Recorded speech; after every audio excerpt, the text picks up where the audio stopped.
All right. Good morning, afternoon, actually. My name's Angel Rivera. Whoops, my mic's moving around. I am the host of Angel in the Afternoon, and I hope everyone's able to join me today on my birthday. It's it's 1 o'clock Eastern. It's August 31st, 2023. Whoops. And I'm gonna give everybody a few minutes to get on because things. It might take people a few minutes, but yeah, I mean, I'm really excited to be here. Really excited to have this finally, my brand new mic. So, hmm. So let me know how it sounds, how it feels, stuff like that. So let me set up for the show first. First, let me make sure. Oh, my phone's here. Let me make sure everybody knows I'm live first, and then we'll do that. We'll do that. All right. So, whoops. Oh, it's not me. Oh, thank you, Desert Mantis. Appreciate it.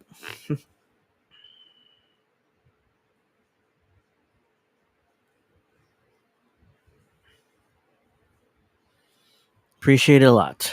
I mean, it's been a long year. Hell, I'm turning 37 today, so there's that.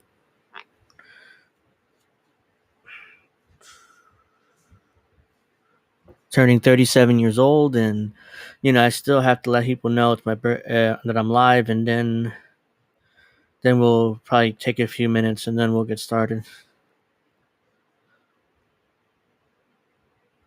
Oops, I fucked up.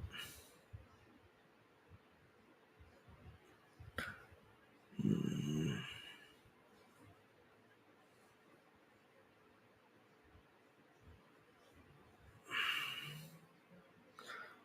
All right, well that's that.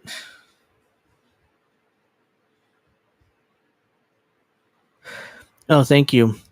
Yeah, I mean, I got this mic on sale, it's $100 mic, but it's the HyperX Dualcast. Let me see if I can pick this up real quick. I mean, that's what I got. So that's the mic I got. It costs it's $100 mic usually, but I was able to get it on sale for $69. So I got a bargain. I thought, but this mic sounds fantastic, or at least in my opinion. So teddy bear alert. Well then, I gotta get. I haven't even bothered getting started yet, so that works out real well. If I'm not able to get started, I mean, why in the world? How the world am I supposed to expect people to? So I need a couple more minutes to, get started. My mic keeps moving. I keep moving my chair. Oh, that's why my mic keeps moving. Let's see. Let's go to bookmarks. Got a bunch of shit on my bookmarks I want to talk about today. You don't look a day over 35, Angel. Well, thank you. But I am over 35 by a couple of years, in fact. So I am 35. So I'm 37, actually. Why am I saying I'm 35? I just said I was 37. Excuse me. All over the place I am today. Hmm. Where should we get started? Oh, we did. This is all from last week. Hold on. I gotta delete all these old bookmarks that I have, which I'm not really using anymore. That'd be nice if I did that. Let's see here. That's right, sticking it to the man. When I initially started doing this, I didn't really take it that seriously, and I thought to myself, what difference does it make? Nobody's gonna watch me or listen to me anyway, so why bother like investing in this? But it's been a couple of years, and I'm like, look, if I'm going to do this correctly, I might as well invest in it, spend a little bit of money on this. So eventually, I also plan to get like a new computer and stuff, and maybe even new headphones because these are kind of old too. So yeah, that's my thought process and getting bored. Okay, well, give me a minute. I'm almost there. I'm about to get started. Thank you, Rick. I greatly appreciate the birthday wishes. I mean, oops. This episode will focus a lot on my birthday, obviously. I mean, I'm turning 37, and I'll also be spending a lot of time with responding to a bunch of shitty YouTube commentators. So that ought to be fun.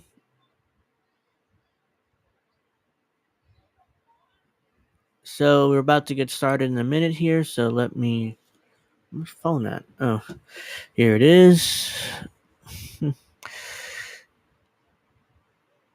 So let's see, where are we doing? Ah, I know. This is where I'm gonna get started. Thank you, Indy. Greatly appreciate the birthday wishes, and let me adjust this a little bit. Excuse me 1 second. There you go. That's better. And I nearly spilled my water. Not a good start to the day. So let's see. Might as well get started with this because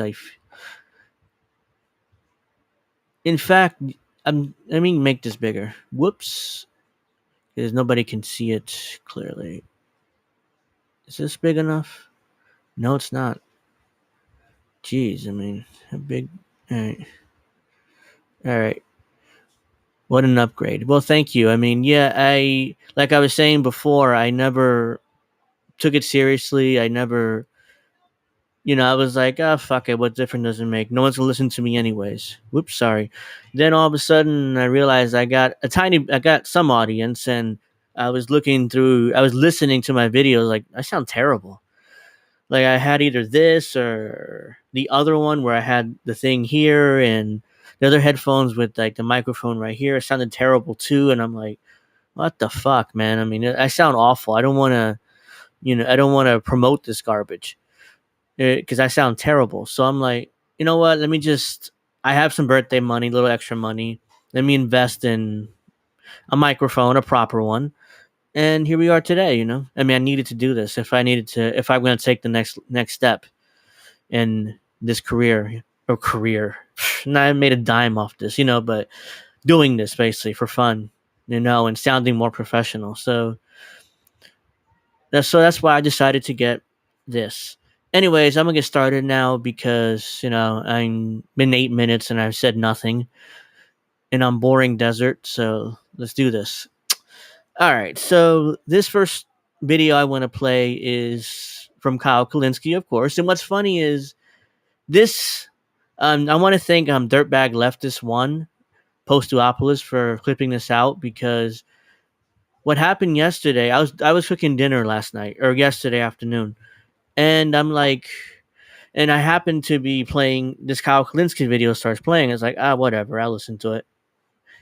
He admits. Look, I'm going to read it to you guys because Kyle Kalinske admits that Trump's prosecutions are politically targeted, but then goes on to say there will only be consequences at the ballot for Republicans who hinder prosecution. Why not for Democrats using the Justice Department to politically target adversaries? I tweeted this. I tweeted the full video out and asking Dirtbag Left to actually clip this out because I was amazed by this. When I first heard him say this and I'm cooking dinner, I'm like, what the fuck did he just say? Did he just say that he knows that Trump prosecutions are politically targeted, but at the same time he said that's a good thing? Like, did he really just say that? I mean, he did. He did. I rewinded it. It's like, yeah, that's what he said. Desert says next time you get yourself a suit and a tie. Well, I don't know if you can see it, but I'm wearing this Saratoga shirt from Saratoga, New York. My mother went up to Saratoga, did a horse track with her boyfriend, and she got this shirt for herself. But unfortunately, it was way too big for her. So she's like, "Oh, here, you wear it." I was like, "Sure, I'll wear it." nice shirt. But yeah, I mean, I never really thought about wearing a suit and a tie. I mean, I might wear a collar shirt every once in a while, but a suit and a tie, and maybe in the winter months because it does get cold up here, but not now. I mean, it's really hot in the summer and all that. So I'm like, okay, now let's play this. It already played. Hold on. So it's a minute long. So let's watch Kyle make an ass out of himself and basically admits that these prosecutions are political. But it's a good thing because we need to hold Trump accountable. That's basically what his argument is here. As a result, Republicans are looking at ways to insert provisions in government funding legislation that would hinder federal and state prosecutors who have secured indictments for Trump based on unproven claims that he's being politically targeted. Let me just pause there. Of course this is political. Now, it also happens to be correct. Like, he committed 91 crimes, and they're going... You see what he just said? Of course they're political. Let me go back.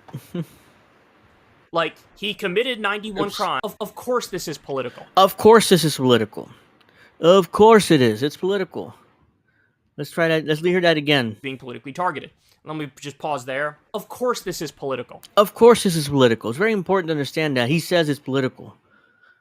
Now, it also happens to be correct. It happens to be correct. It's political, but at the same time, it's correct. Let him keep going a little bit. He committed 91 crimes. No, he didn't commit 91 crimes. He was indicted. He wasn't convicted. There's no conviction. Like, he's conflating conviction and indictment. There's two different things. Indictment is step one.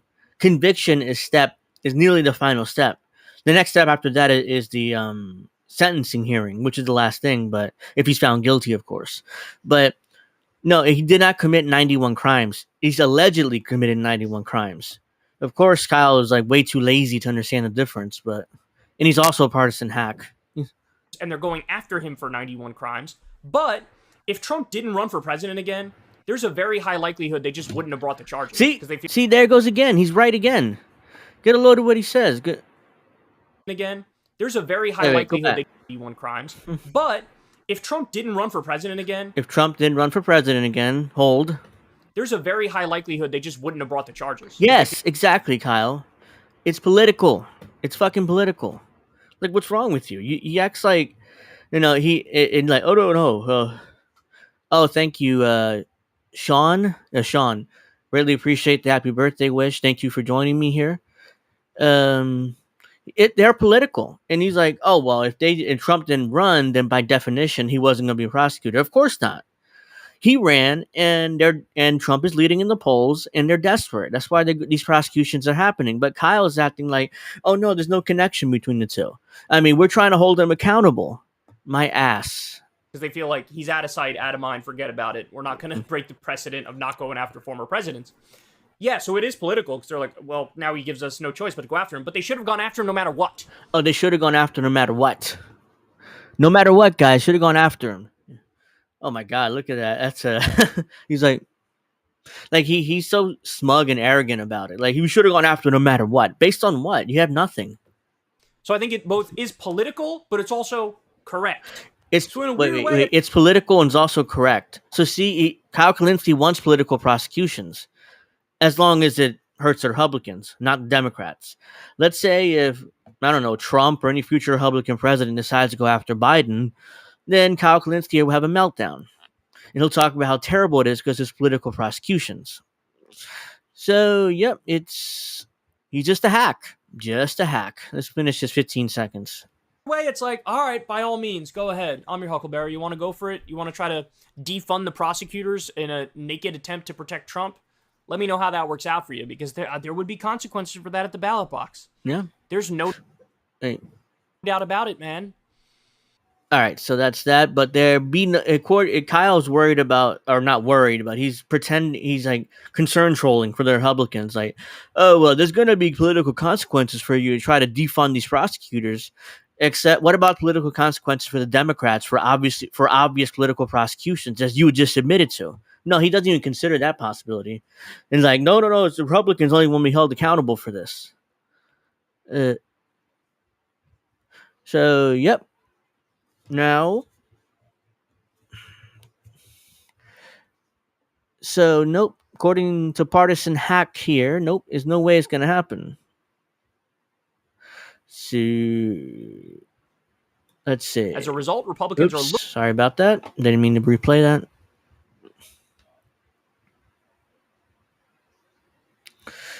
We got more.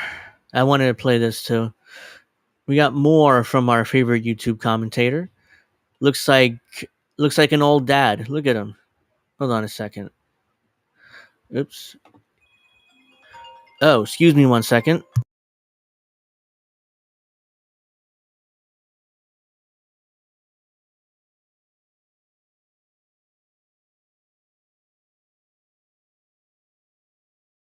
Well, I need to be excused for 1 second. My mother's bringing me some food for my birthday, so I'm gonna need to go help her with the food, and I'll be right back. So just bear with me 1 second here.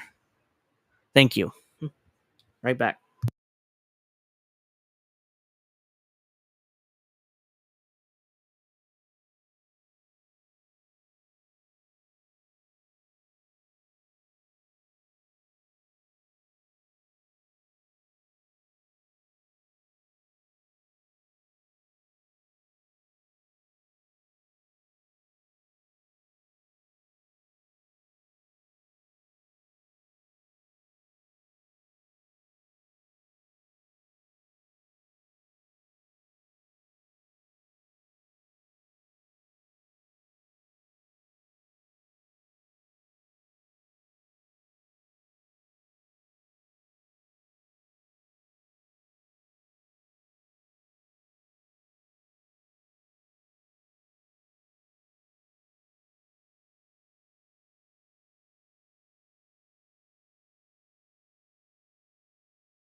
Hey, what's up, everybody? It's Indy. Yeah, I decided to jump in. I saw Angels had to take a break for his mom and doing a thing, so figured I'd come in, say hi, wish him a happy birthday personally because I am available. I can jump back into the studio and see how everyone's doing. Fred Edward, Desert Mantis, Sean Miller. Good to see everybody here. Of course, Restream is lying to us and only saying there are 3 people watching, and there's at least 6. So screw you, Restream.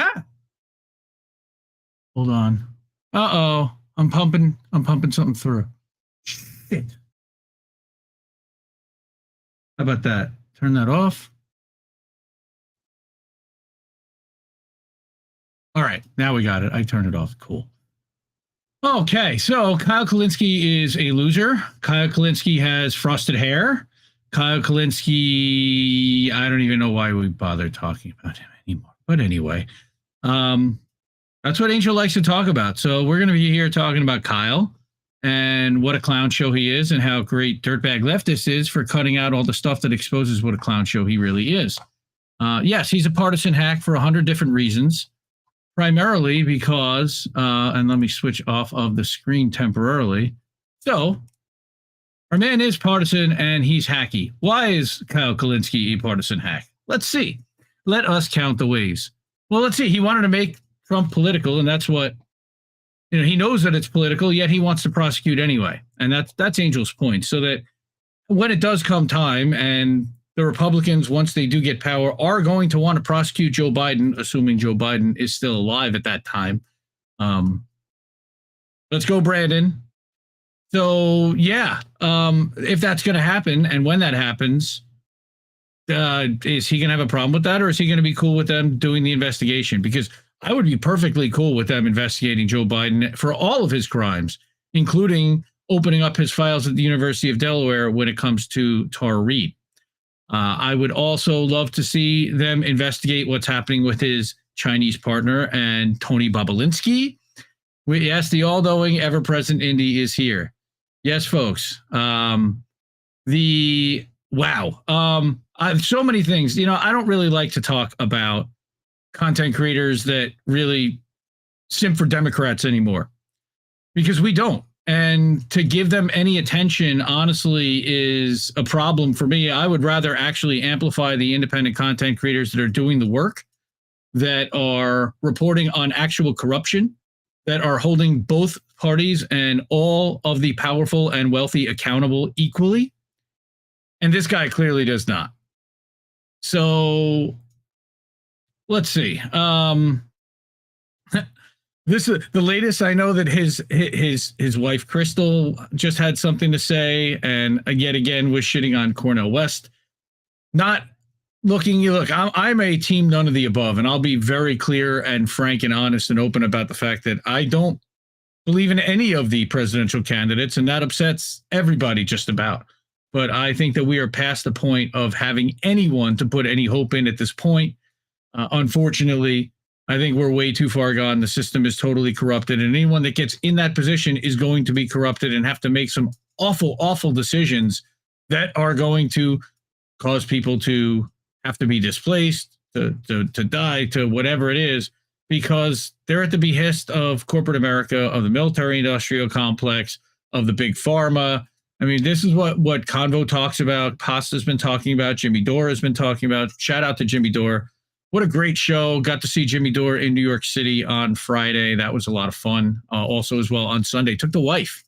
And the wife got to meet Steph for a second. And I had my shirt on and Steph goes, "Hey, Indie Media Today." I wish I had that recorded. It was a wonderful thing.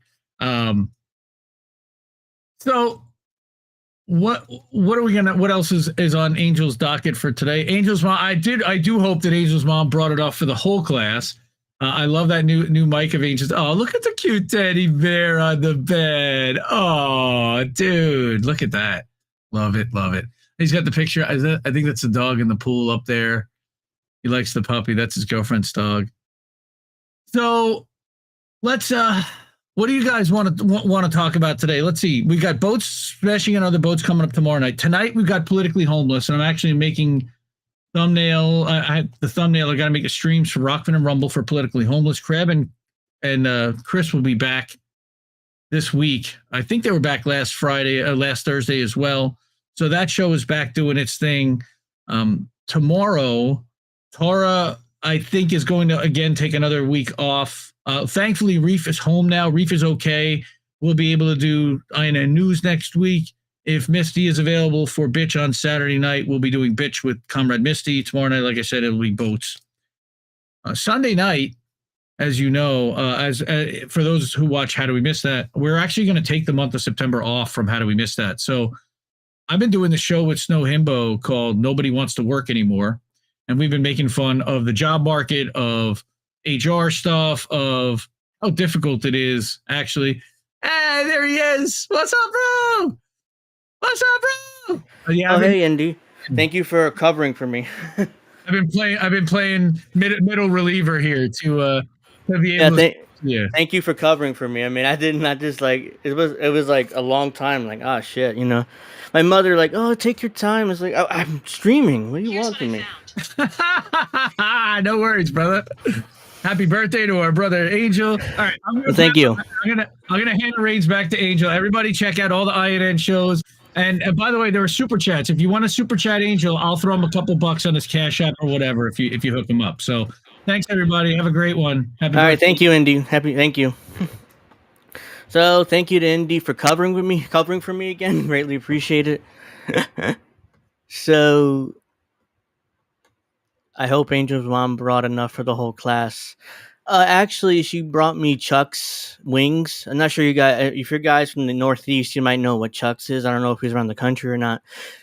But there's Chuck's buffalo wings, which are delicious, my favorite wings. So yeah, that's what she brought me, and I think she brought 10, which is enough for me. So unfortunately, no, there's not enough for the class, but there is enough. Hey, Desert, Saratoga. But yeah, I appreciate Indy covering for me, you know. While I was gone, you know, I mean, it took a lot longer than I thought it would, so. Oh, no, I cooked yesterday, so I'm eating some leftovers and having the hot buffalo wings too, so. Yeah, there's Chuck's Buffalo Wings. They're here in the Northeast a lot, but I don't know if they're around the country. Maybe they are. So I'm sure if you guys have heard of it, good. They're delicious. My favorite buffalo wings in the market. But but where was I? Oh, that's right. Here talking about. This is what I wanted to talk about. Kyle looks like an old dad. Like He's he's not like this old, this old dad. Like his hair is disheveled. He looks like he's like Crystal Ball's kids are giving him a hard time or something. I mean, like, ugh, come on, man. That's why I don't want. Why is this like this? I don't want anything, So, that looks better. So, yeah. So let's read this again. Thank you for Dirtbag One for clipping these out because I don't know if I could stand watching an entire video of Kyle these days. Kyle Kalinske says the bar has been lowered so much that Biden looks like an absolute. You're gonna have to excuse me 1 second again. Sorry, but hold on a second because why is this connected? Like, I had a random Bluetooth thing connect to my computer for some reason. Whoops! No! Don't forget. Just get rid of it. There you go. I had like a random like Bluetooth headphone connect to my computer for some reason. I'm not sure who's doing it, but so let's see. I had dreams of opening a restaurant long ago. I actually can cook. I actually cook Spanish food pretty good, but I don't ever dream about really opening a restaurant. So that's why I'm kind of in like one of these things where I just cook for myself and my family, not for other pricks who are going to complain about my food, be pretentious and shit. So nope. All right, so let's play this real quick. Duopolists are the ones falling for this garbage and lowering the bar. Yep. So let's watch Stepdad Kyle here or Kendall Kyle here do this. Biden does not have a high approval rating. Biden has not been doing based shit much recently. There was a time where I think he went on a good. What is base? I mean, base shit. Like, what is he? A child or something? Like, again, I don't understand based. It's like he's like a dessert. I have cake and ice cream already, so I'll probably eat that right after the stream. I'm gonna have dinner and then I'm probably gonna eat cake and ice cream. So that's my dessert. But based, I mean, it's like he's some kind of like young teenager. He must have heard Crystal Ball's kids saying based all the time. That's why he started saying it. Good streak and got some good legislation passed, but recently it's been a lot more lazy. You no longer have Ron Klain, who was certainly a more progressive chief of staff. Now you got this corporate lobbyist goon who's running the show. And it's clear, it shows in the action. So Biden's not doing a bang-up job here. But at the same time, the bar has now been lowered so much that he looked like an absolute hero compared to what's going on in the Republican Party. They're sort of leaning into a lot of these crazy ideas politically. Hero? Like, Joe Biden looks like a hero to the Democratic Party? Or no, to like, independents? Like, really? It's like, no, I mean, what is he at, 42%? Joe Biden's poll numbers right now? Hold on. Biden poll numbers. Let's see. The latest approval rating for Biden is at 40%. It was just 4 points higher than 36% he hit in 2022. The survey has some heartbreaking news to Democrats as well. So the most recent polling has Biden at 40%. 40%. Not 20, not 50, not 60, 40. He's way underwater. So no, I mean, he's not a hero to most Americans, Kyle. Sorry to inform you, buddy. Far-right ideas when it comes to abortion. And this, I mean, just, they left the lane wide open for Biden. So just dribble on in and Jeez, my fingers smell like the buffalo wings. The world's easiest layup. So Biden and his team, they cut this ad. Watch.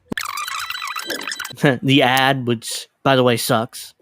I mean, it's a pro-abortion ad and attacks Republicans for being anti-abortion, which again, it's classic SJW politics. So Doesn't matter. Kyle loves it all of a sudden. So, and before he hated SJW politics, and now he loves it. He was like, Joe Biden's a hero.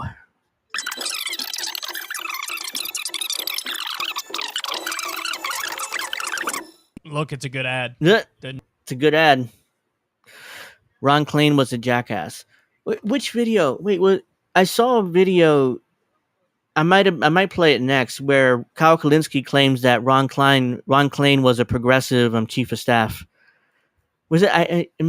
Did I miss it? Was it this one? I think it might be another one I'm playing later. But he says that Ron Klain, the chief of staff, the first chief of staff for Biden, was a progressive. So I don't. It wasn't he like a corporate lobbyist or something? So how is he progressive? I don't know, but well, The normies are going to drool over themselves over that ad.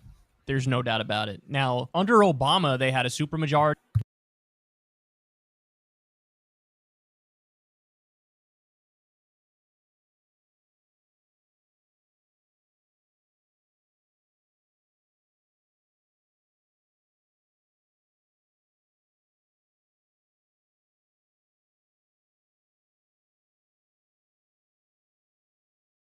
excuse me 1 second. Sorry.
Well, sorry about that. Apparently, my nephew needed that table, and here we go. Unbelievable. So annoying. He did? I might have missed it. I might probably spaced out or something. Hold on. Majority, and they could have and should have. I might have missed it. Hold on. Let me replay. Biden does not have a high approval rating. Biden has not been doing based shit much recently. There was a time where I think he went on a good streak and got some good legislation passed, but recently it's been a lot more lazy. You know, you no longer have Ron Klain, who was certainly a more progressive chief of he staff. did say, there it is. Now you got this. Wasn't he a corporate lobbyist? Hold on, let me see. Ron. Oops. Ron Klain is an American attorney, political consultant, and former lobbyist who served in the White House chief of staff under President Joe Biden from 2021 to 2023. A Democrat, previously chief of staff to two vice presidents, Al Gore, 1995-1999, and Biden from 2009-2011. So, yeah, he was a corporate lobbyist. He's a lobbyist. Going to thank Carlos. Thank you for the happy birthday. Greatly appreciate it. So, the silence is better than listening to Kyle. Yeah, I mean, you know, that's why I don't want to play full videos of his anymore, because I get sick of him even.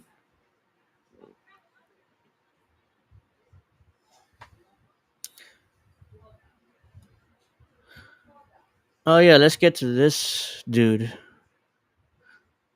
This is Dr. Shiva, who's running for president, and he's a gigantic prick, an asshole, whatever you want to call him. He talks shit about Jimmy Dore here in this clip. He went on Sabby Sab's show, which he's awesome, and started talking shit about Jimmy Dore. And he's also talked shit about people in INN. So let's watch this first, and then It's a minute long, and then I'll discuss.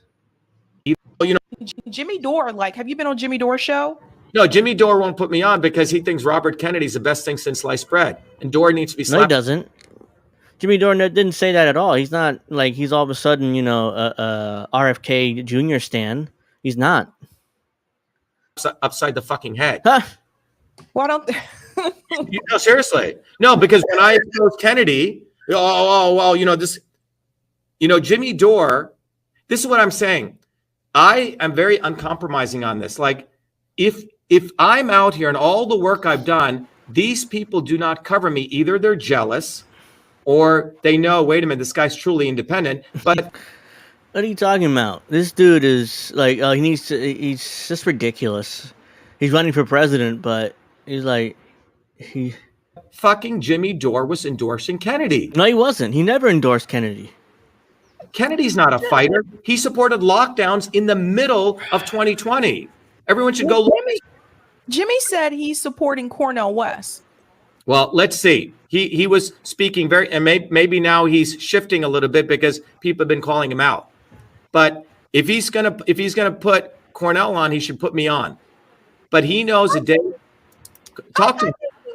I think he would. I mean, Okay, Jimmy's brought on pretty controversial. Well, let's see, Sabrina. Let's test him. No, test him. No, write to him and test him. Let's test him. So, Jimmy Dore, if you're listening, and if you're not a pussy, put me on. If you're not a pussy, put me on. Like this, is he a troll? Dr. Shiva, that motherfucking name I might butcher, but I'm not going to say, claims Jimmy Dore doesn't want him on his show and theorizes why. So that's the full video right here. I had no idea this dude was until yesterday when I came across these clips. So I maybe got 2 hours sleep, 2020, because don't pussyfoot around, because I'm a ground activist. And we have created a movement. It's global right now. And I've done everything beyond the call of duty. It was in 2020. I mean, if you go back in 2020, I maybe got 2 hours sleep, 2020 per day. It was like a PhD thesis exposing the election. yeah, this interview is terrible.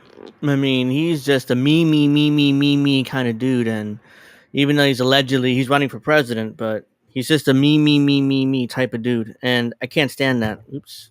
I had to adjust this. I just can't stand that. It's like me. And oh yeah, by the way, Jimmy Dore, you won't have me on? You're a fucking pussy. We also had some issues with him. INN has some issues with him too, which I'll get to in a minute, but let's finish this clip. Election systems. I was fighting in federal court by myself, doing my own briefs and running my company. I mean, the Herculean shit we did in our movement, just to give credit where it's due, was extraordinary.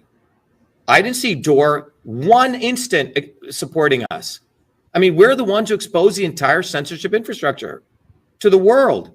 500 million people. None of these guys were out there because either, I keep repeating, they're either jealous or they know that, wait a minute, Shiva's not in the left or the right camp. We can't control him.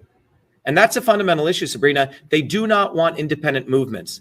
If you and I went out today and we did a really good demonstration, right, on censorship, right, and it wasn't endorsed by the MAGA left or the whatever, or the MAGA right, it's not going to be covered, period. You have to build a movement on working people bottoms up who really understand these principles. Otherwise, it's always going to be wishy-washy. You say, it'll be the next version of Bernie people follow, the next version of Tulsi Gabbard, the next version. You have to understand the politics.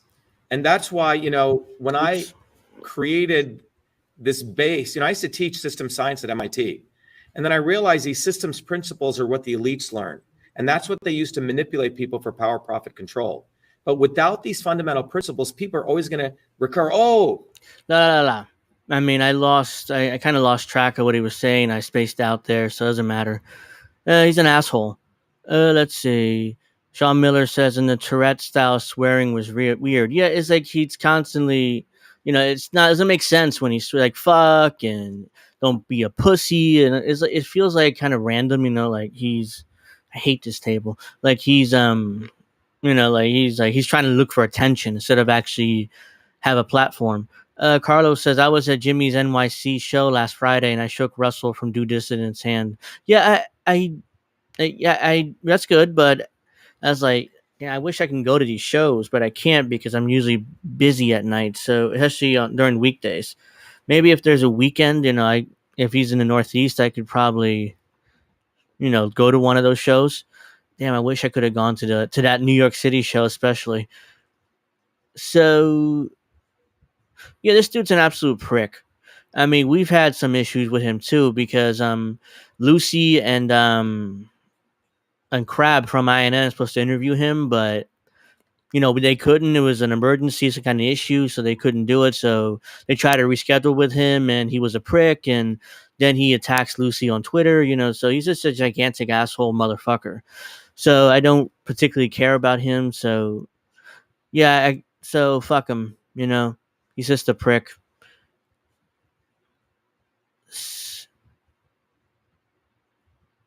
So yeah, fuck this guy. Savvy did a great job as usual, but I wouldn't have put up with him long. I wouldn't put up with this asshole that long. It was just like, nope. All right, so let's watch this video. This is from Shitlib Joe from INN. Oprah and The Rock really care. And let's watch this. I haven't seen this yet.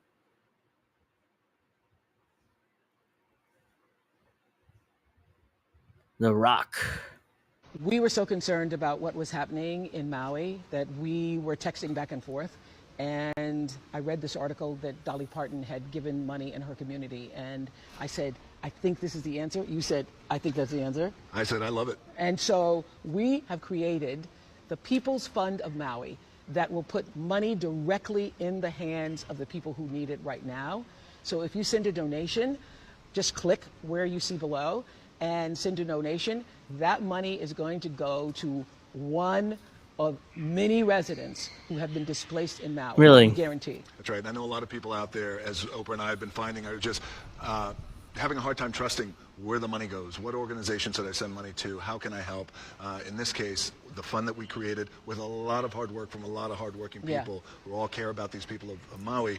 As Oprah was saying, it is a clean, direct from you directly to their hands and right away with some. Oh, yeah, of course. I mean, you donate to this organization that was just started, People Fund of Maui, and somehow these people will get the money immediately.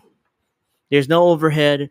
There's no salaries being paid to the people running it. Nothing. It just, whenever you donate, it goes directly to the people of Maui. Yeah, who believes this bullshit?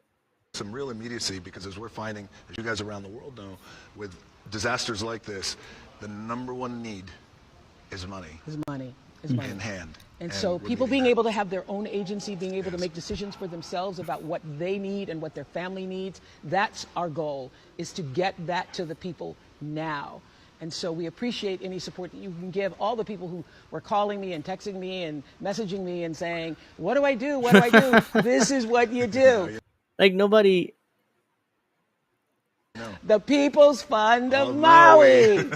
Yeah, we can't spare a few $1 billion ourselves, even though Oprah's a billionaire and The Rock is a multi-millionaire. I mean, from Hollywood. They can't spare any of their own money. Forget that. They can't spare a goddamn part of their own money. But they can beg people for money in order to allegedly give it to people to the people of Maui when there's no evidence that this money's even going to go to them. So it seems like another grift from Oprah Winfrey and The Rock.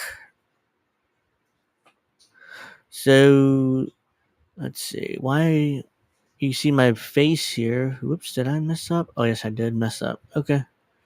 There you go.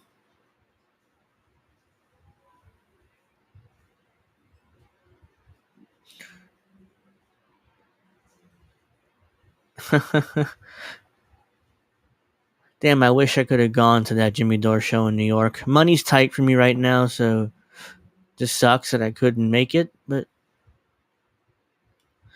so let's go to. I found. Actually, no, I didn't find. I happened again to.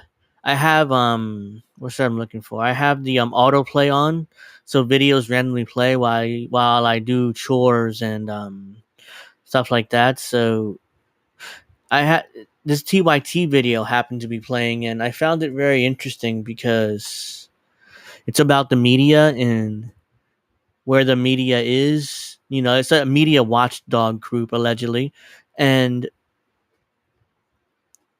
they rated a bunch of media organizations, including a lot of online media too got rated in this. Let's get rid of that. A lot of online media got rated in this news in this chart they did. So let's see, where is it? Ah, here it is. Watchdogs startup. La la la. All right, so let's do this because here we go.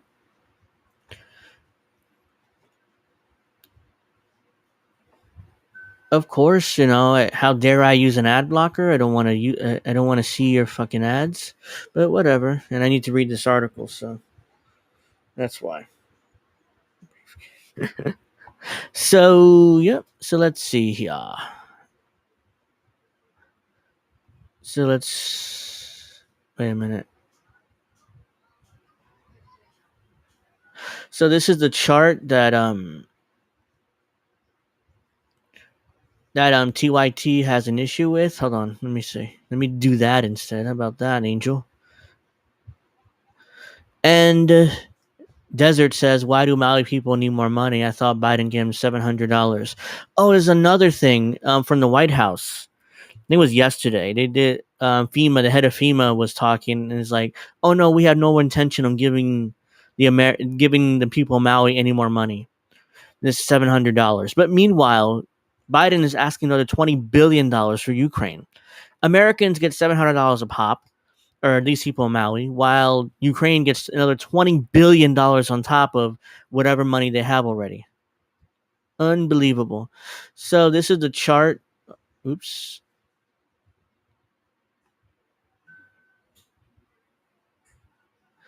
And here's TYT.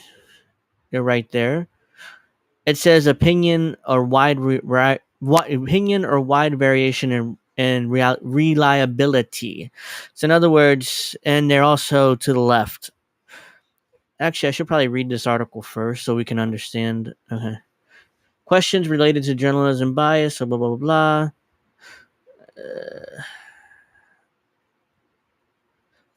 You know what? On second thought, I'm going to let the Young Turks explain it because Anna has a little bit of meltdown here because she's mad about how this news organization is rated. India's, I was just going to talk about that. Look who's on this list, though. Thank you for bringing it up. Revolutionary Blackout Network. They're right there. They're at, looks like, right under 24.0, and they are, according to this, most extreme left. The Young Turks are hyper-partisan left, according to this. Revolutionary Blackout Network is most extreme left, and it says they're here. Selective or incomplete story, unfair persuasion / propaganda. So in other words, they're propaganda outlet. They're supposedly Revolutionary Blackout Network or propaganda outlet, according to this media watchdog group. TYT is hyper-partisan left, and they are opinion of wide variation and reliability. Yeah, good question. Where is INN? We're not in this list. And I checked too. I thought when I saw this, I'm like, maybe we're listed here. INN's listed here somewhere. Nope. We're not there. Not yet. We're not in the radar of these media watchdog fuckers. But we will be. Just like Revolutionary Blackout Network is, we will be. So allegedly Revolutionary Blackout Network is propaganda, and they use unfair persuasion and they do selective coverage or cherry picking. So yeah, that's bullshit, but this media watchdog group is they're obviously full of crap. But I'm going to let TYT explain more because they explain it pretty well, I thought. I just don't feel like reading that boring article from Mediaite. Then towards the end, Anna has a little meltdown here, which is funny. So let's watch them explain it. study by Also, Anna has a little bit of conspiracy theory on why TYT was rated the way it was rated. So Fontes Media claims to reveal biases among media sources, showing news organizations and where they stand in terms of their overall source reliability, Cenk. And TYT, by the way, TYT meaning the main show, along with many other programs on this network, were included in this media bias report. Interesting. So let's take a look at the chart overall, including all of the sources that were looked at and essentially scaled in this graph that you're watching. So the chart rates publications on two separate criteria: reliability and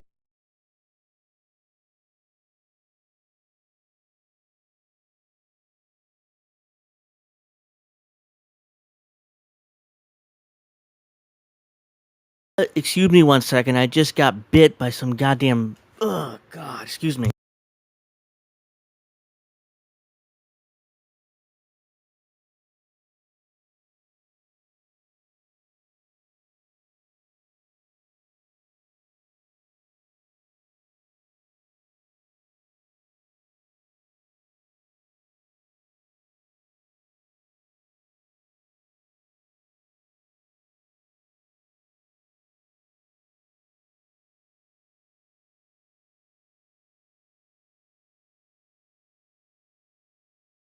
Excuse me, sorry about that. Got bit by some goddamn yellow jack fly. Somehow it got in my shirt.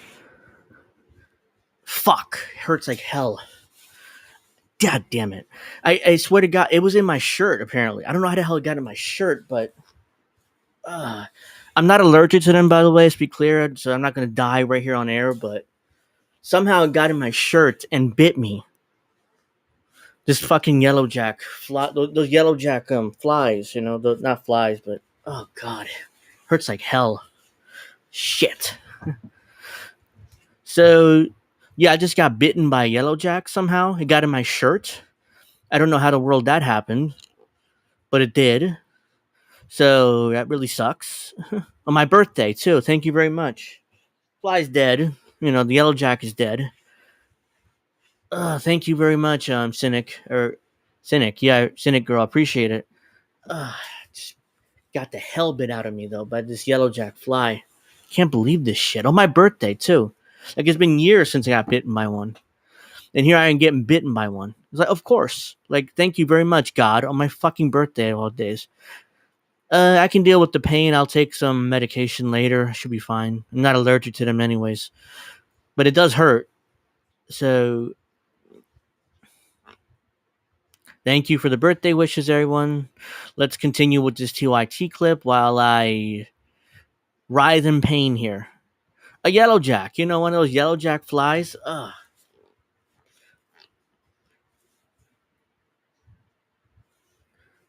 It's one of those yellow jacks. You know, they're yellow. You know, like they're, I forget what they're called exactly. Hold on, I'll show you. Yellow jack bee. Literally, that's what they're called.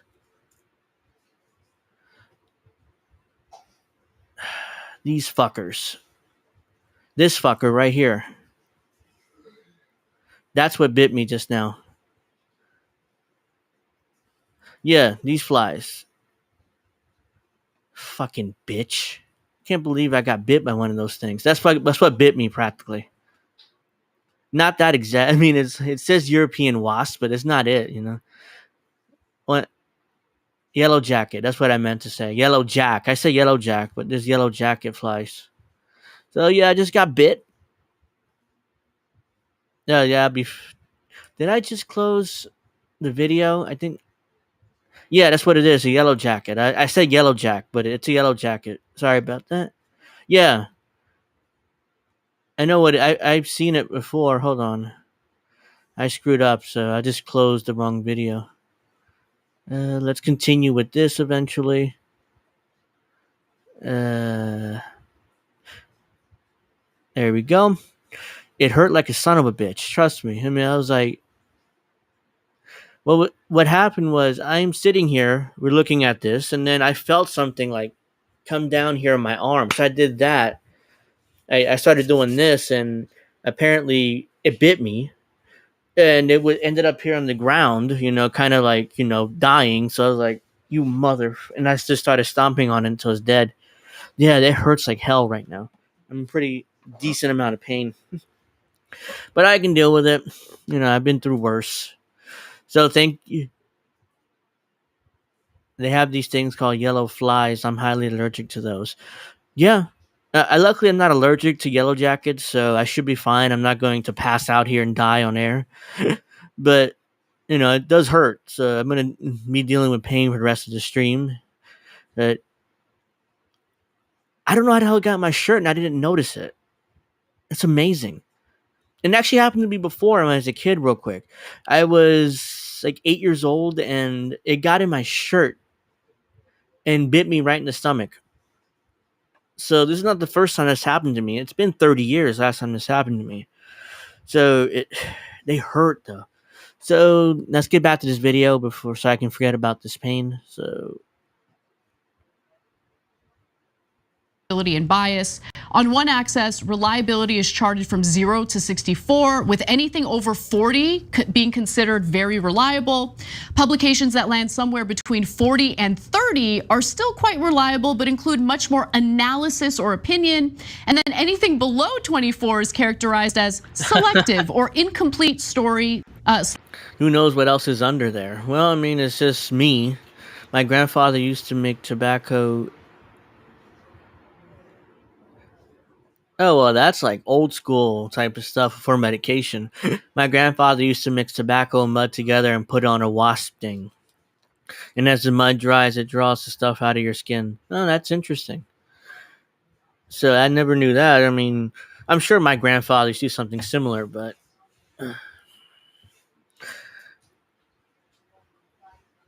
yeah, fucker.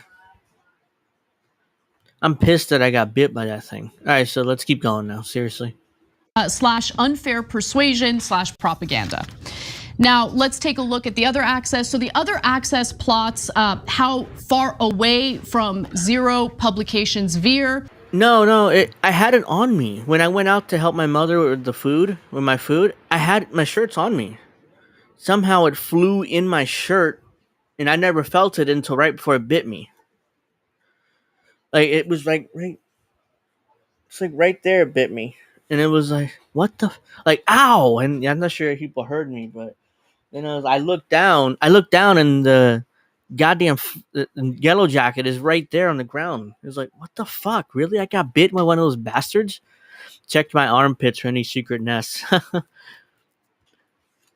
right, that'll be in, like, there's nothing else there, trust me. But thank you. Needed that laugh, but it still hurts. It hurts right now. All right, let's keep going. Here, with 0 being purely balanced coverage and -42 being most extreme left and 42 being most extreme right. So let's take a look at the simpler chart and you'll see TYT a little more clearly here. And as you can tell, we're still considered credible, Cenk, because we're above 24, but we're also considered far left, even further left than, the conversation, which is interesting. Yeah. Even further left than the bonus episode, which is literally the members only portion of our show. It's the same show. Okay. Well, is that the bonus episode or is that the breakdown? Let's go to. Oh, thank you, Sean. Yeah. I mean, my sweet birthday meat, huh? I mean, what a coincidence. Like, bastard, you got me. One of the other graphs, it'll kind of show you a little more clearly. Oh, there we go. On the right hand. According to the chart, and Anna kind of lied there or made a mistake or straight up lied about where they were in the chart. But let's go to the chart. According to this, here's TYT here. It says hyperpartisan left. It doesn't say most extreme left, like she claimed. Most extreme left belongs to Revolutionary Blackout Network. But they're the most extreme left. But TYT is at hyperpartisan left. So no, they're not. I don't know why she said they're most extreme left. According to the chart, at least. I don't think they're left at all. But, that's according to this chart, at least. So let's go back to the video. Let's see. Now you have your girlfriend give you some hickeys, you'll be all set. I'm actually going to see her this weekend, most likely, so I'm looking forward to that. And she hasn't given me hickeys. I don't think so. I mean, none on my neck at least. So, all right. So that's too much information. My fucking arm. Let's keep going. Right hand side, Jank. Take a Oh look yeah, at that is the bonus episode. Yeah, the bonus episode is part of the TYT main show. Like it's So that makes no sense. no sense at all. Yeah. We get Wayfarer in the bonus episode apparently. The bonus episode is the like where we kind of just talk off the cuff. The stories are a lot lighter. She was about to say shoot the shit, but unfortunately, she's like, shh, just hang out and talk about random stuff, So, oh God, it's so painful. All right, keep going. There's less research that goes into the stories because it's a lot lighter. It's where we share a lot more personal stories. Anyway, we're going to talk about the funding and who's behind this analysis in just a moment. But Cenk, what are your initial thoughts? So look, I'm happy that they included us. I'm happy that they included other progressive voices that they usually don't include in these kind of things. Are you? Because normally in these kind of analysis, I'm happy they included some other progressive voices in this. In fact, let me actually look up the chart. I want to show you guys who was included and who wasn't. Where's this chart? That's not that one. I just clicked on a Starbucks ad. This is why I hate. Oh God, this is why I hate putting on the ads. Hold on, where is it?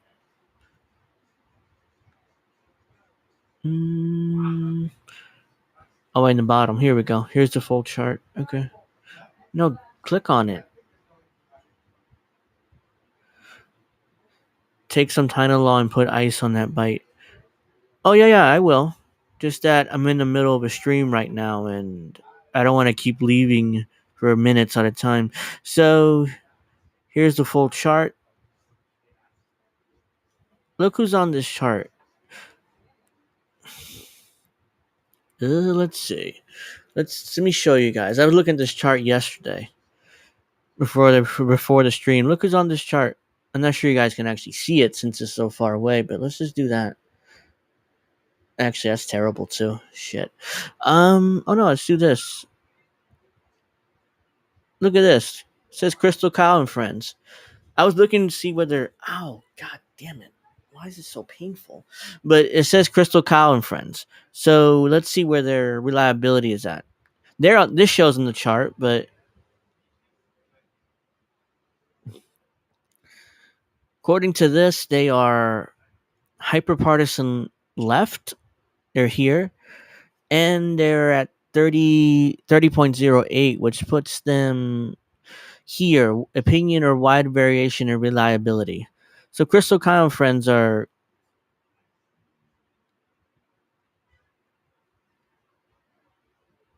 Why is like 3 different ones? That's weird. Well, God.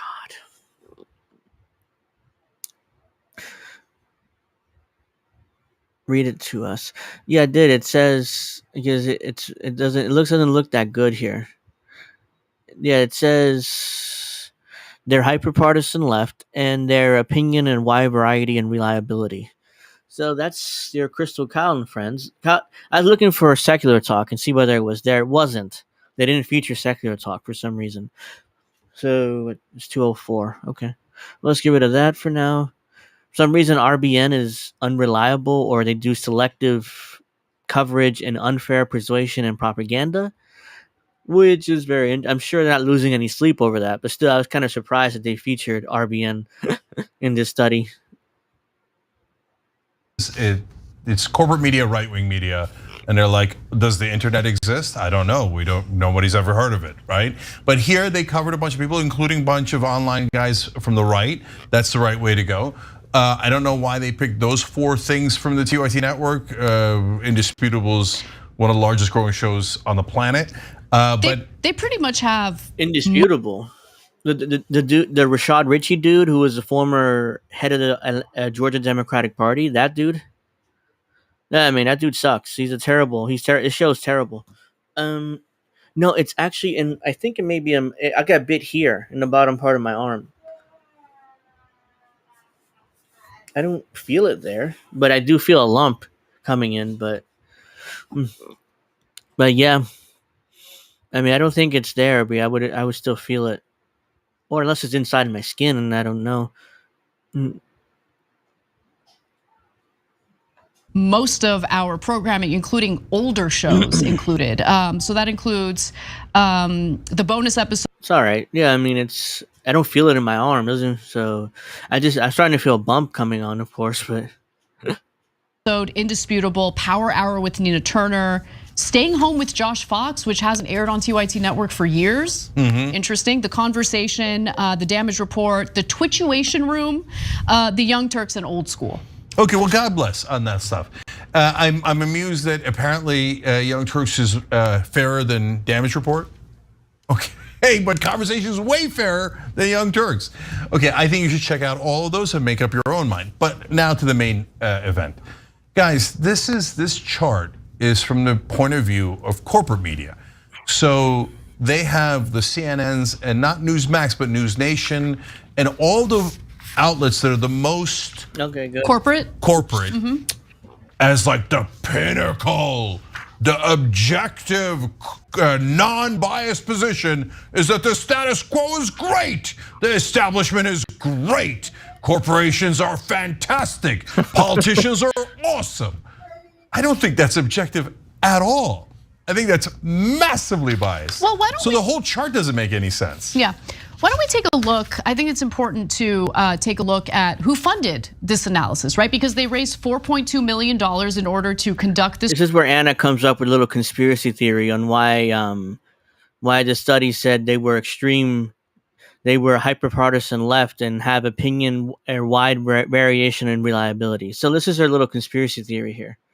Research. I think it is fascinating that they have. Let me read some of the chat real quick. Carlos says maybe injected its eggs under your skin and will erupt off while you sleep. Oh God, that's like Invasion of the Body Snatchers type shit. You definitely need to wash it well with soap and water and elevate it. Well, yeah, I definitely will do that after the stream. Thank you very much. Also, meat tenderizer works like the aforementioned mud treatment. Okay, good to know. I still can't believe I got bit by that bastard. Like I didn't feel it. Why does my mic keep moving? Like I didn't feel it. Like I didn't feel it until right before it bit me. That's why I'm not sure you saw. I kind of did this, and then it was like, ow, and I did that. I'm not sure how mic was on. I turned it off immediately, but it was like those bastards hurt so much, man. I haven't been bitten by one in 30 years nearly. Because I'm really careful around. I hate those bastards, so they don't come anywhere near me. Have included so much of our programming, including past programming, in this chart. Like they're really honed in on TYT and what we're up to, allegedly up to, because I think their analysis is full of crap. But it could have something to do with where they're getting their money from. So I blame Jimmy Dore. Yeah, I do too. I mean, it's obviously his fault. TYT loves to blame Jimmy Dore for everything. Apparently, one of the top funders for this research is Aon Partners. It's a private equity firm. So I did a little bit of research on them, and I found on Crunchbase that this private equity firm specializes in something in particular. In other words, when Anna says I want to do some research on them, I'm speculating here, but I'm almost positive that she doesn't do this research herself. She assigns some low-level intern or staffer to do the research for her, and then she takes all the credit for it, which is classic corporate media host. Like they don't do any of the work, but they take all the credit for the work once they air it. So I'm pretty sure that's what Anna's doing here. There's no way that she actually does this research herself. But let's watch her little conspiracy theory here she comes up with. In particular, let's go to graphic 7 here. Aon Partners acts as a principal and sponsor of opportunistic real estate investments.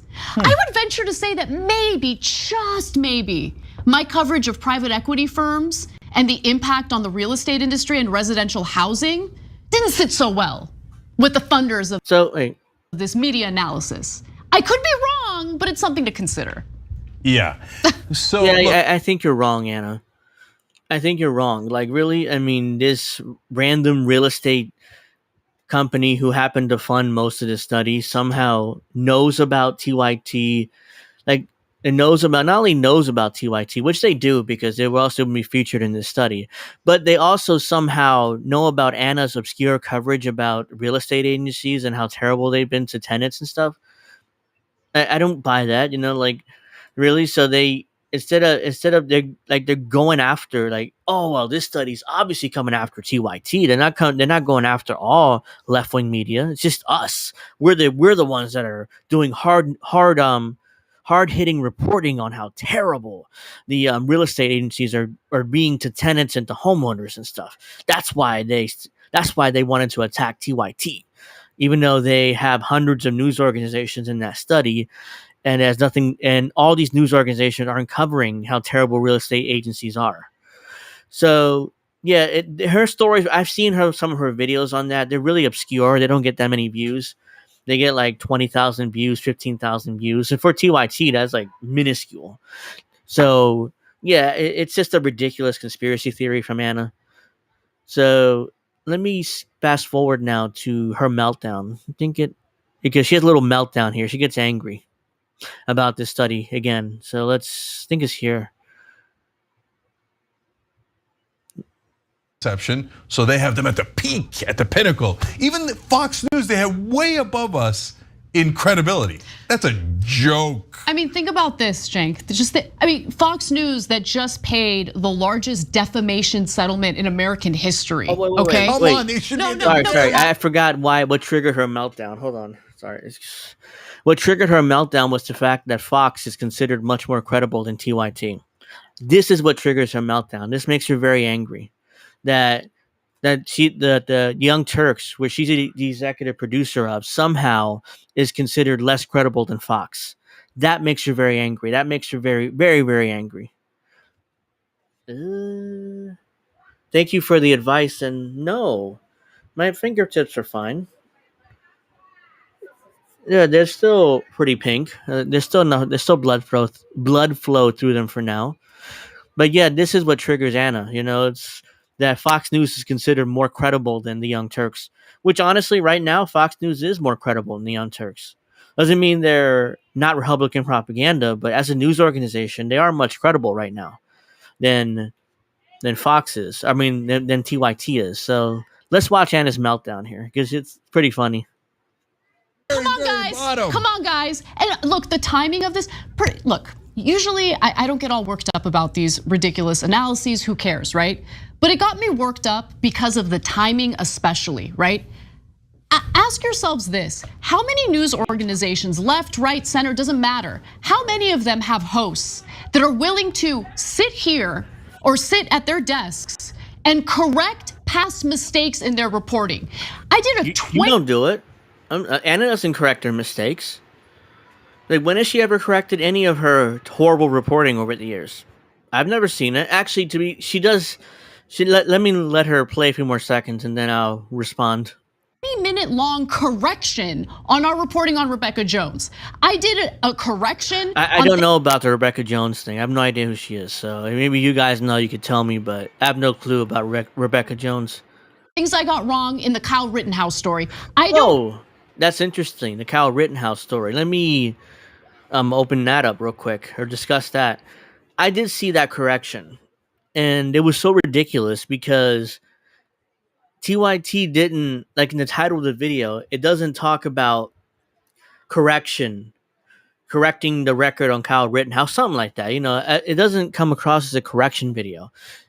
The title of the video literally says something to the effect of Kyle Rittenhouse's lawyer says something shocking during opening arguments.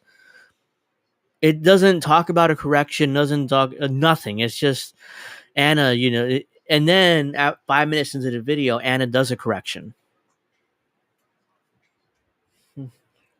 Door just opened. Anna does a correction. So they hid the correction within another video. And somehow Anna wants credit for the fact that she did a correction video on Kyle Rittenhouse after over a year of all the mistakes, horrible reporting she did on Kyle Rittenhouse. But somehow now she wants credit because she did a correction, even though TYT hid the correction in another video, in the title of another video. So she gets no credit for that. don't hesitate to correct anything that I might have accidentally misreported or accidentally misreported. Like when she blackmailed Jimmy Dore and claimed Jimmy Dore sexually harassed her? Or is that what she's talking about? Was she talking about a time where she lied about Aaron Mate? This is unbelievable. Like, she melts down and acts like she's virtuous and higher than everybody else, but she's the biggest liar and she's the biggest purveyor of liars on the internet. Led my audience on, okay? But no credit for that. In the middle of this unbearable backlash I'm getting literally from the left over my personal political views. Oh, you see how upset she is, guy? You see how she upset? It's like, oh, the left is attacking me for my personal political views. Isn't that outrageous? I mean, aren't I virtuous for standing up to the left, guys, over my political opinions, which they don't like? Oh, the Mate smear was the worst, and somehow she acts like she's virtuous because she occasionally corrects the record on certain things. It's absurd. Absurd. Keep going. Views. These clowns want to pretend like we are, uncredible, far left mouthpieces, and at the same time, they're propping up and uplifting corporate media sources that have a proven bias that we talk about on a regular basis. It is amazing to see it. It is what it is. I just think if they are under the assumption that we're not going to do a little more digging than every other outlet that's been covering this. No, you're not going to. Basically, what she's saying is, I'm going to let my interns do all the research while I sit on my ass and do nothing all day other than sit at home and drink alcohol. That's what she's saying there. Her chest is so red, you think she was stung by a bee. Yeah, it is pretty red. I didn't really notice that because I'm not looking down her shirt. But yeah, it is pretty red. It's quite red. So it's like, I'm not sure whether she's an allergic reaction to something she put on or what, or maybe she spent too much time at the beach and burnt, and that's what happened. But yeah, I mean, this to figure out who's really behind the funding for this analysis. They really do have another thing coming. Because one thing I can promise you guys, and I hope my reporting in the past has proven this, okay? I don't just regurgitate talking points that I've listened to or heard in other media outlets. You hear that? Like, I just don't regurgitate talking points that I heard in other places in the media. Except that's what you do all the time. You regurgitate. You use now. You're using right-wing talking points on issues like crime and homelessness. That's what you do. That's what Anna Kasparian does. And is she really that dense, or that in her own bubble she doesn't realize what she does? And also, she says, like, my reporting. All right, she doesn't do reporting. Like, she doesn't do reporting at all. What she does, she's not a journalist. She's not a reporter. She's just a YouTube reactor. Again, nothing wrong with that. That's what I do. I'm a YouTube reactor. I'm not a journalist, but I don't pretend to be a journalist. That's the difference. She pretends to be a journalist. So let's see. Let's talk about some great, like, female journalists. Oh, thank you, Gamer. Appreciate the happy birthday wishes. Appreciate you popping in for a minute here. Let's talk about female journalists. Who's some great female journalists in this space? I'm over at RBN right now. Oh, they're live too? No wonder why I'm not getting that many viewers. But no, seriously, thank you for taking the time to come in. I greatly appreciate that. But let's talk about some great female journalists like Fiorella Isabel from the Combo Couch and RT, or why am I blanking on some female journalist names? Anya Partenpil of Gray Zone. I'm forgetting these, but these are great female journalists, and I appreciate that, Gamer. Yeah, I will hopefully have a good day. I got bitten by a yellow jacket, but that sucks. Okay. Whitney Webb. Yeah, thank you, Carlos. Yeah, I mean, there's a lot more better female journalists than Jen Dees Dies. I'm sorry, I can't pronounce her last name. But yeah, she's great too. There's tons of female journalists. Yeah, I know it sucks, Gamer. I'm in pain right now, but I'm gonna get through the stream and then I'll probably take a Tylenol or something. That'd be fine. but I'm gonna get through the stream first. Not gonna do it right now. But yeah, there's plenty of great female journalists, and Anna Kasparian is way in the bottom of them. She's not a journalist. She's never broken a story in her life. She never even left her studio. She's never left the Young Turk studio in like 20 years. She's been at TYT. Like I've never seen her with a microphone live somewhere in the country covering a protest or covering some sort of just covering any story outside. Talking to people. I've never seen her do that once in her career. And she has the nerve to call herself a journalist. It's just unbelievable. All right, well, it's a few more. I think it's a few more seconds. My aunt gave me $50. I'm going to get weed eventually from my uncle. That was my late birthday present. Well, great. Actually, this marijuana company, all gens can fuck off.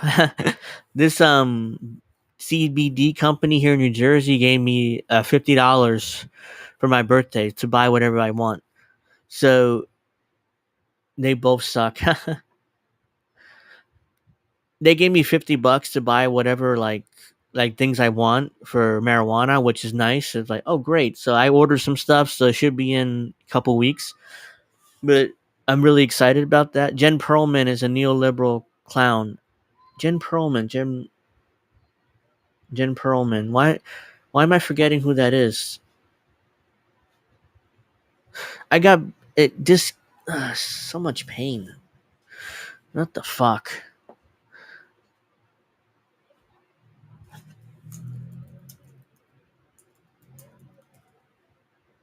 Oh, I know who she is. Okay.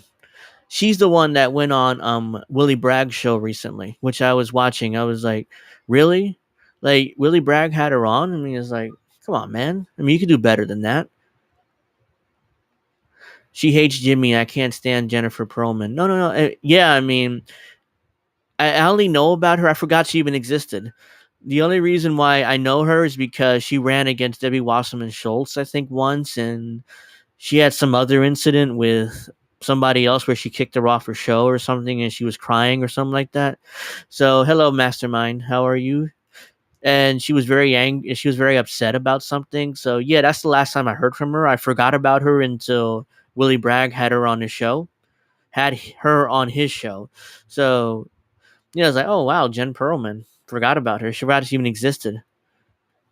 So, yeah, I used to like her, not anymore. To me, Jen Perlman is a neolib. Yeah, I don't know. I mean, that's what she comes across of. I mean, when I seen a few clips, it's like Afeni, of course. Yeah, I mean, every female journalist or YouTuber is above Anna Kasparian. She's the worst. She's literally the worst. Let me finish just a few more, like another minute. I do my work. I show my receipts. She doesn't do a homework. She doesn't show receipts. I mean, so right my wrongs when I get something wrong. And I don't really see a lot of these other news organizations that are considered more credible doing the same thing. No. The more you look at it, the more of a joke it becomes. Because their main excuse for putting us there is, well, you guys do opinion and analysis. First of all, analysis is wrong. Okay, let's focus on the opinion. As they say, okay. That's not what they said, Jenk. Hold on. He didn't say you do opinion and analysis. It says you do opinion or wide variation and reliability. It doesn't say anything about analysis. You're down here at 25.0.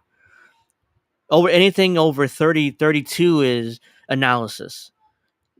You're at 24, which means you do opinion or wide variation and reliability. You don't do analysis, according to this report.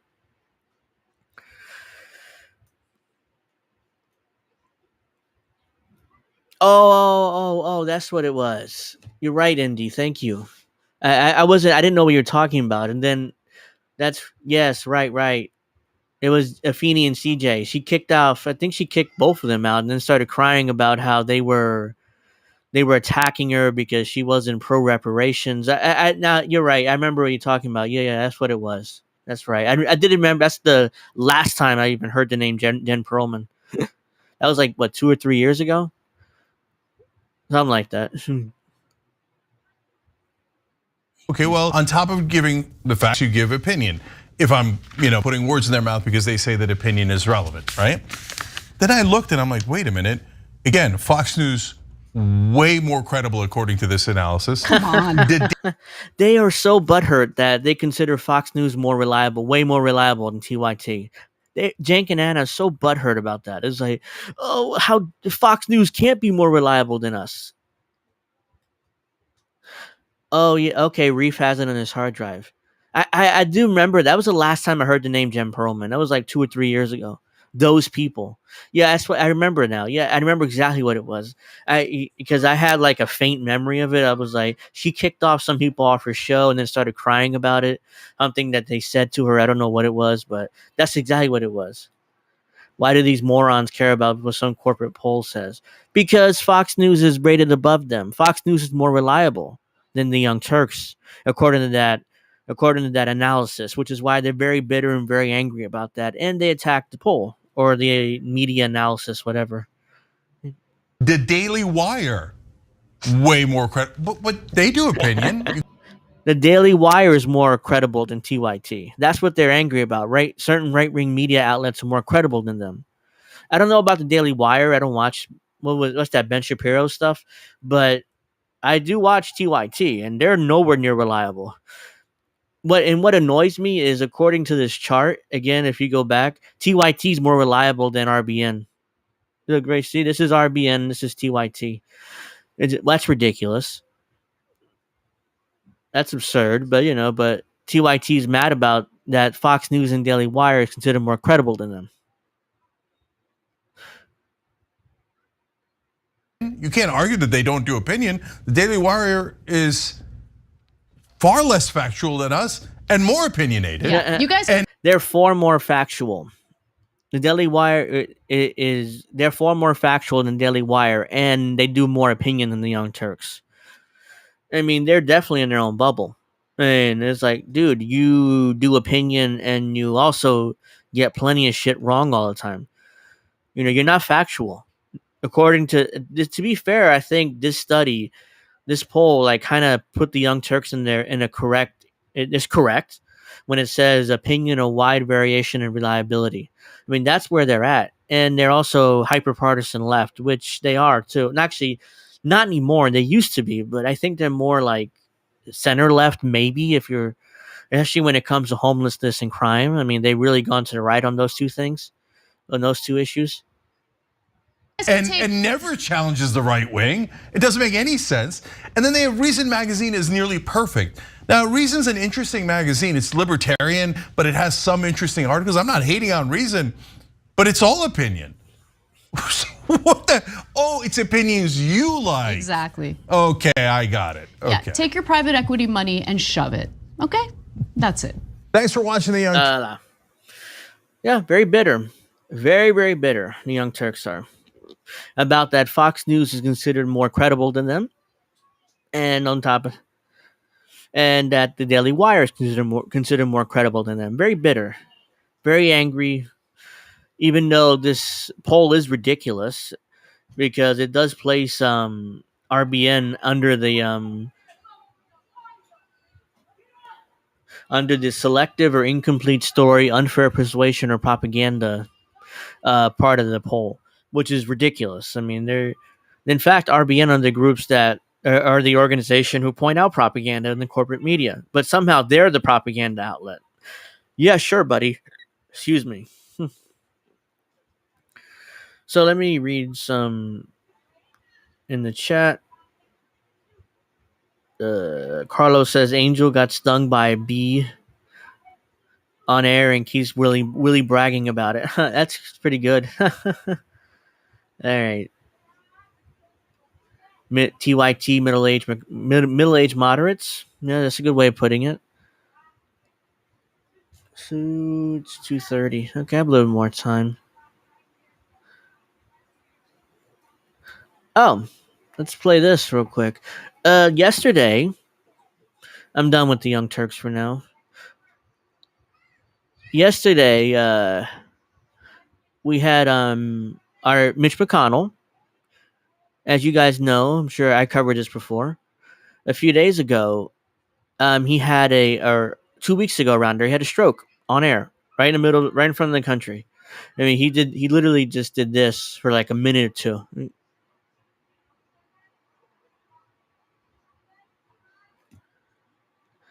You have a 2:30, Carlos, with a dentist. All right, well, good luck with that. I mean, I went to the dentist last week myself, so hopefully they can fix your tooth. And thank you for joining me for a little bit. I hope you have a great weekend. So, yeah, as everybody knows, Mitch McConnell had a stroke on air a few weeks ago, and on live in a press conference, he's like this, like.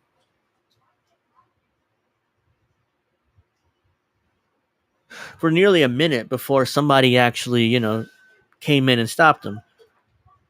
Oh, it's a joke. I didn't get it, obviously. So, good. At least your tooth doesn't hurt, because tooth pain sucks. So, let's get to this. Mitch McConnell had another stroke, apparently. Because, let's watch. Let's say, breaking news. Senator Mitch McConnell appearing to have another scary episode in the media gaggle in Covington today. Aides had to step in and help him out and repeat questions. He's eventually led away. We had the full video on local. This is local news here in Kentucky, it looks like. So let's watch. It's about a minute. What are my thoughts about what? Running for re-election in 2026. That's So he was asked about running for re-election in 2026, which would put him in his mid-80s at that point. Like, it would put him in his mid-80s running for re-election. Either he glitching out again or he had a stroke again. Because I think 2 weeks ago he had a stroke. He had a stroke, so that's why I said he had a stroke again. But it could be just some kind of brain meltdown again. So let's start from the beginning. Whoops. Wait. All right, let's do that. Let's start over from the beginning. What are my thoughts about what? Running for re-election in 2026. Oh, that's nice. There he is again, just staring off into the wind. He's done. Did you hear the question, Senator? Running for re-election in 2026? All right, I'm sorry, you all. We're going to need a minute. Senator. And his staffer takes him away.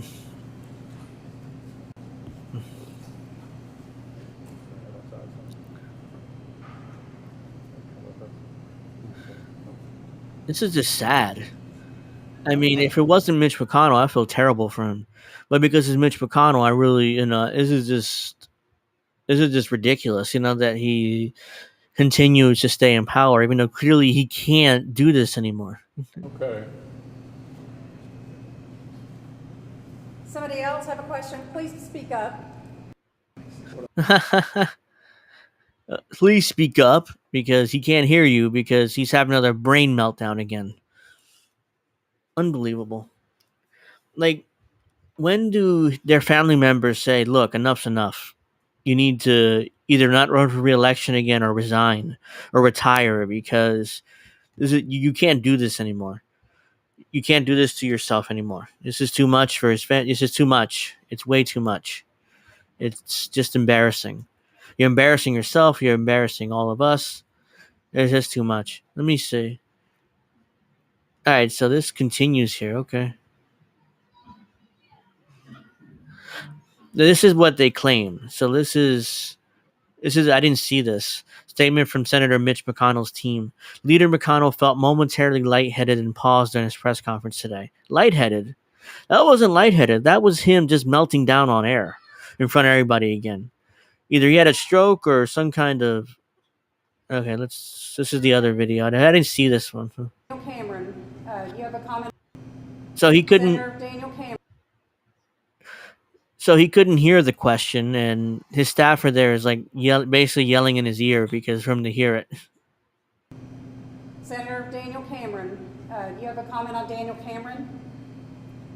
Well, I think the government race is going to be very close. What? I can't understand a word he said.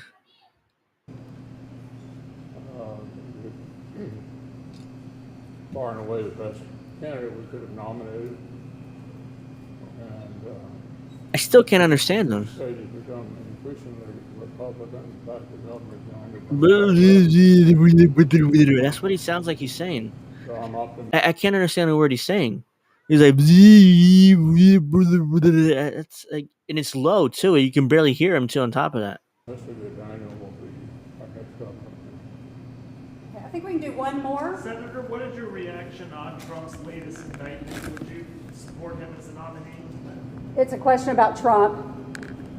Yeah, I'm not going to comment about the presidential race, either on the Republican side or the Democrat side. Okay, thank you all. Okay, thanks. Thank you. Sorry, thank you.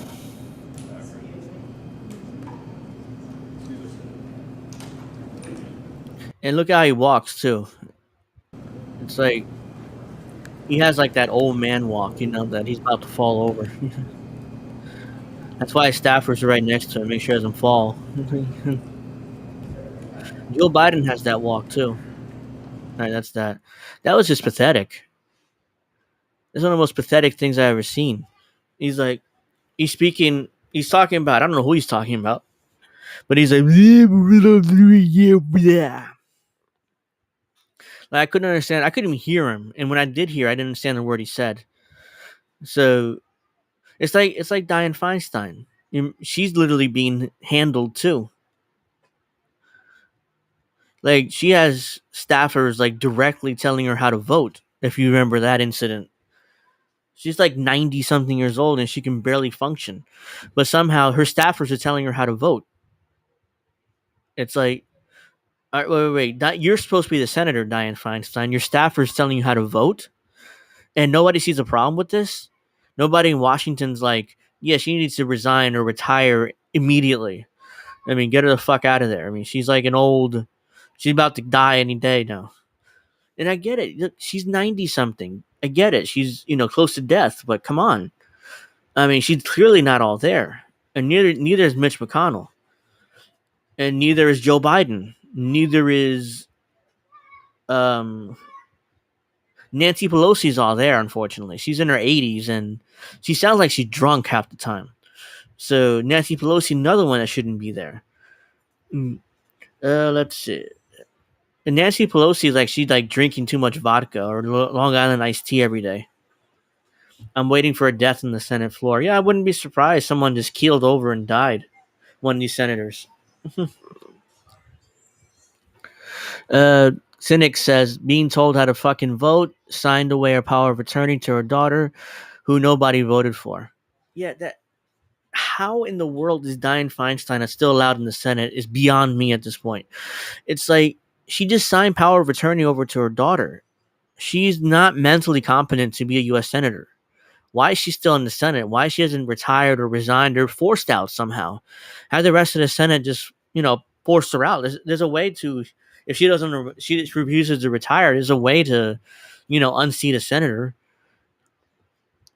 But the reason why they don't do it is because it's Nancy Pelosi again. She's like one of the most powerful people in California. So basically what's going on is they want Dianne Feinstein to serve out her term. So then Adam Schiff can run for that Senate seat, who's Nancy Pelosi's favorite politician. So if Dianne Feinstein dies or retires, that means that Gavin Newsom will be forced to appoint a black woman to that seat because he promised it. So he opened his big mouth and promised that he would appoint a black woman to that seat if Dianne Feinstein retires or passes away. So now they want to keep Dianne Feinstein in that seat until the end of her term, which is 2025. So it's 2 years away still, or a year and a half away still. So they're hoping that she survives in a year and a half in order to give Adam Schiff a chance at that Senate seat. So that's what this is all about. It's all political. Nancy Pelosi gives zero fucks about Dianne Feinstein and her life. I mean, Dianne Feinstein should probably be in some kind of home, just waiting for her to die. Instead, she's still in the Senate. Just gross. All right, so Mitch McConnell, that's that. I covered that. Unfortunately, the old man looks like he's going to die any day. Let's see. What else? There's something else I'm missing, aren't I? Let me see.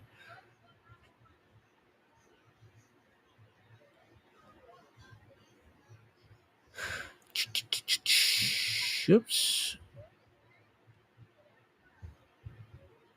Oh, I love this. So this is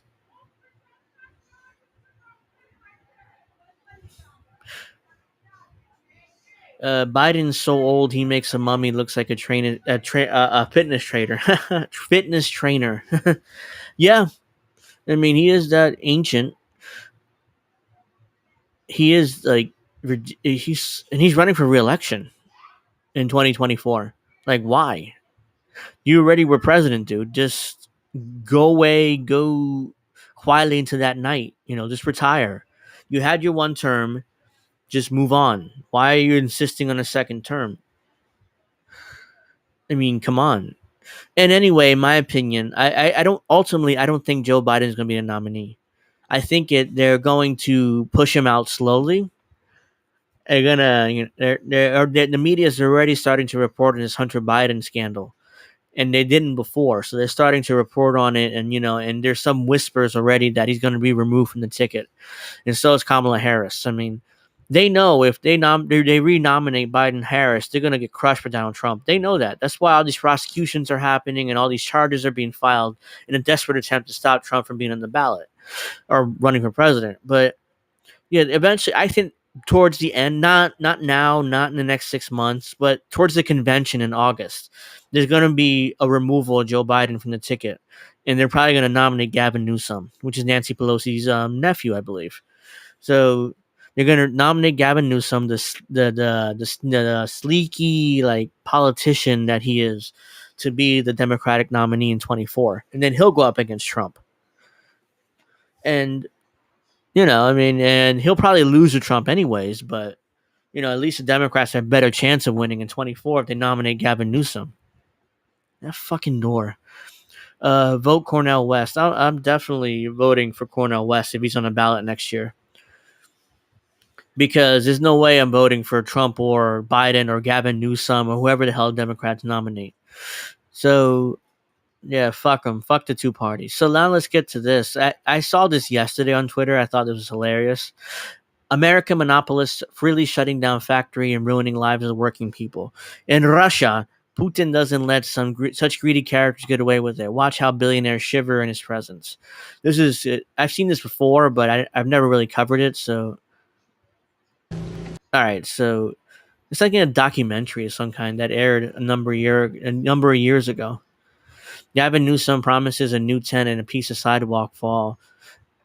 It's amazing, the homeless problem in California, in Los Angeles especially. It's like, oh my god.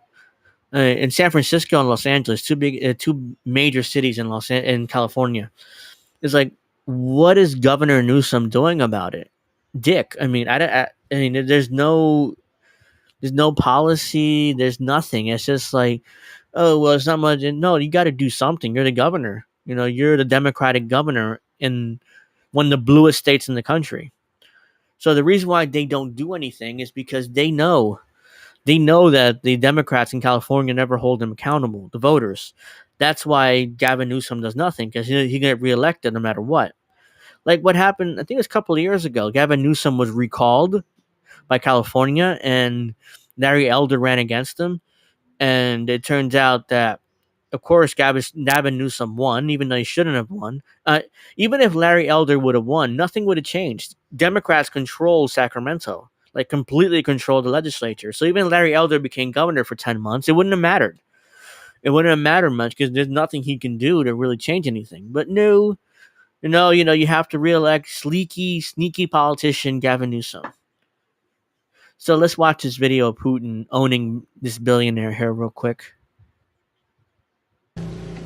Vladimir Putin strode into town. Почему раньше здесь не было людей, которые способны были принимать решения? Почему здесь-то забегали все как тараканы перед самым моим приездом? Unlike Medvedev, Putin confronted the factory owners.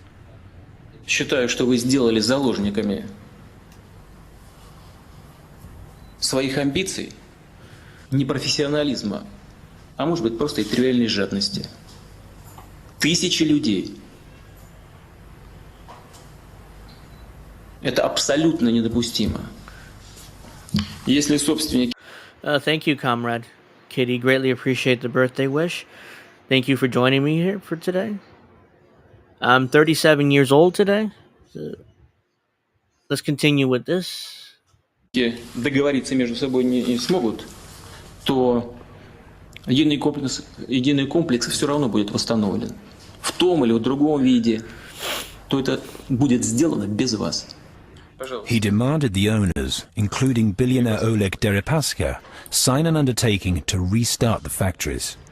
Вы подписали этот договор? Да. Yeah.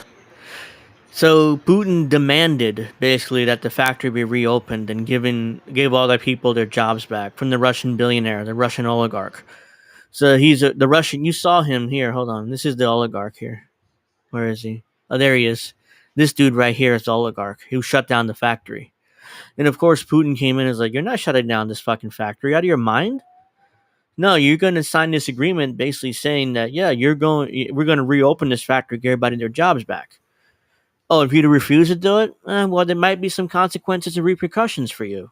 You know, just saying, there might be some of that. So you better sign this paper." Oleg Deripaska, sign an undertaking to restart the factories. Вы подписали этот договор? Да. Да. Олег Владимирович подписал? Что я не вижу вашей подписи? Идите, подпишите. Oops. Идите ко мне. Like, yeah, I don't see your signature here, buddy, so you better come here and sign it. Oh, Lord. Fucking door.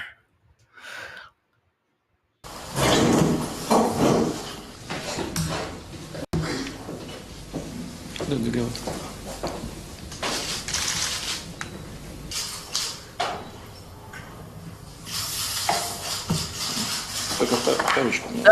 Give me my pen back. Classic Putin.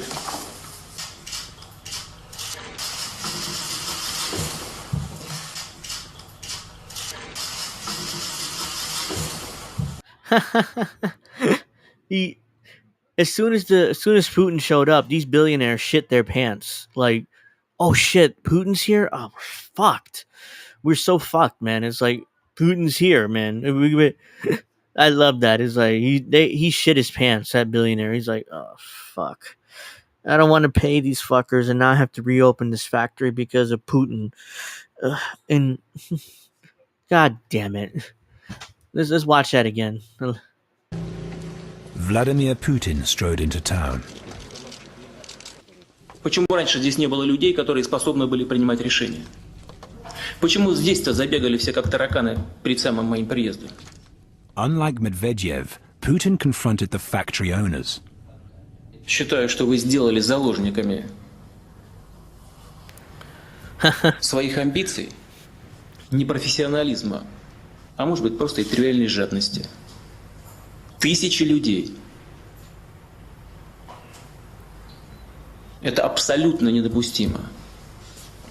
Если собственники договориться между собой не смогут, то единый комплекс все равно будет восстановлен.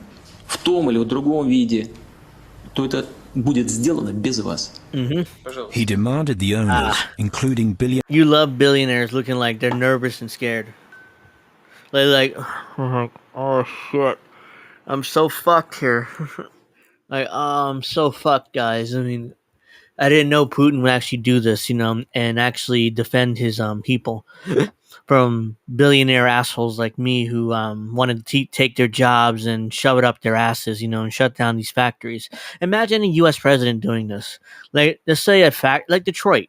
All the factories are shut down in Detroit. Imagine a U.S. president going there, "You're not shutting down these fucking factories. You're out of your mind?"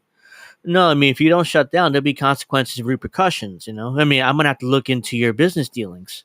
I'm going to have to look in, the Justice Department have to look into this stuff. And maybe, just maybe, there'll be some kind of crimes and maybe charges filed against you. Maybe, I'm just saying, if you don't reopen these factories, do it immediately. Or else. Billionaire Oleg Deripaska sign an undertaking to restart the factories. Вы подписали этот договор? Да. Олег Владимирович подписал? Что я не вижу вашей подписи? Идите, подпишите. Идите ко мне.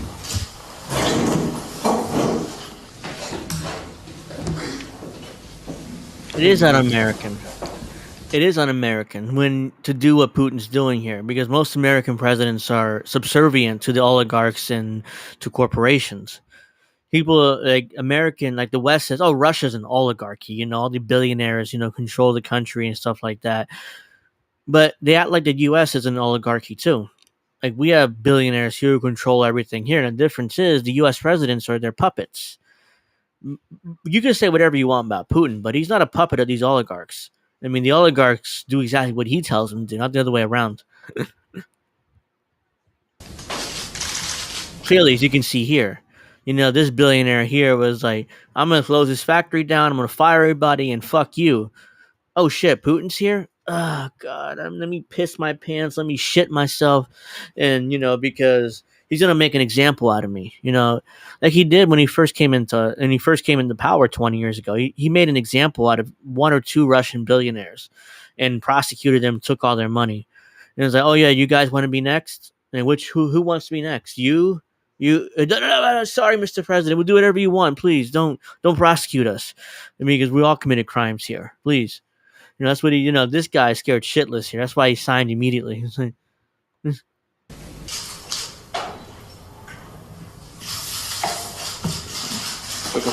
me back my pen, motherfucker. Classic Putin.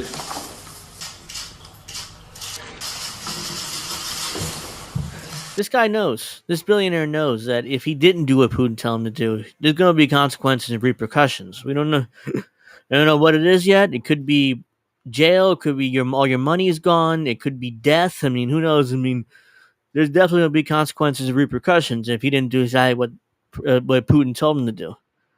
Hilarious. Love it.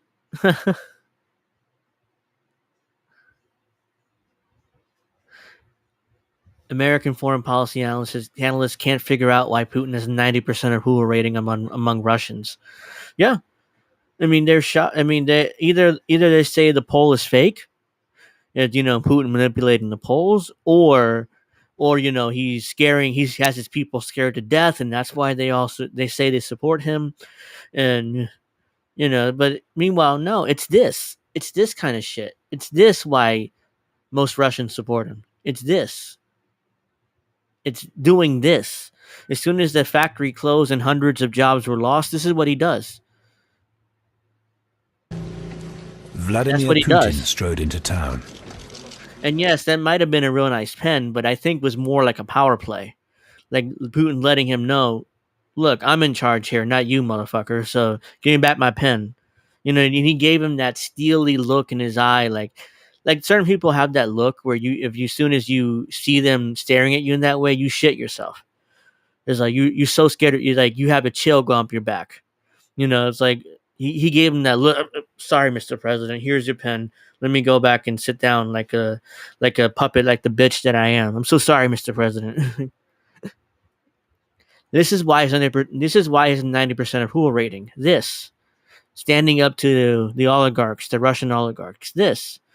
U.S. presidents would never do this. They wouldn't dare because they're financed by these same billionaires. No wonder nobody likes Biden. Oh, yeah. Nobody. Not a single soul likes Joe Biden. And the only way you like Joe Biden if you're paid to like Joe Biden. Like that Harry Sisson kid or his little buddy or Victor Shi or David Hogg. All these kids that are paid to like Joe Biden. That's the only reason why those kids like him. It's not because they really like him, because they get paid. They get the direct deposit in their bank accounts, and they're good. They're ready to go. That's all they care about. Putin knows all the power moves. No doubt about it. That's why he's so popular in Russia, because he uses his power to help people, and not to.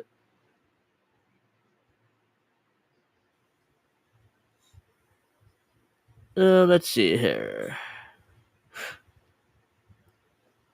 So I want to get to the Oh, this is hilarious. The CNN clip. Geez, Biden paying kids to like him sounds icky. Yeah, you put it that way, it doesn't sound too good, but at the same time, That doesn't sound good at all. The way you put it like that. That's just a good point. CNN has a meltdown over Trump's mugshot being used all over MAGA on social media. All of MAGA on social media. It's deplorable. It's a mockery of justice. It shows the insanity of people, who are so lost in their obsession with Donald Trump and this theory that the election was stolen. Saying pathetic is not strong enough. It's really sad.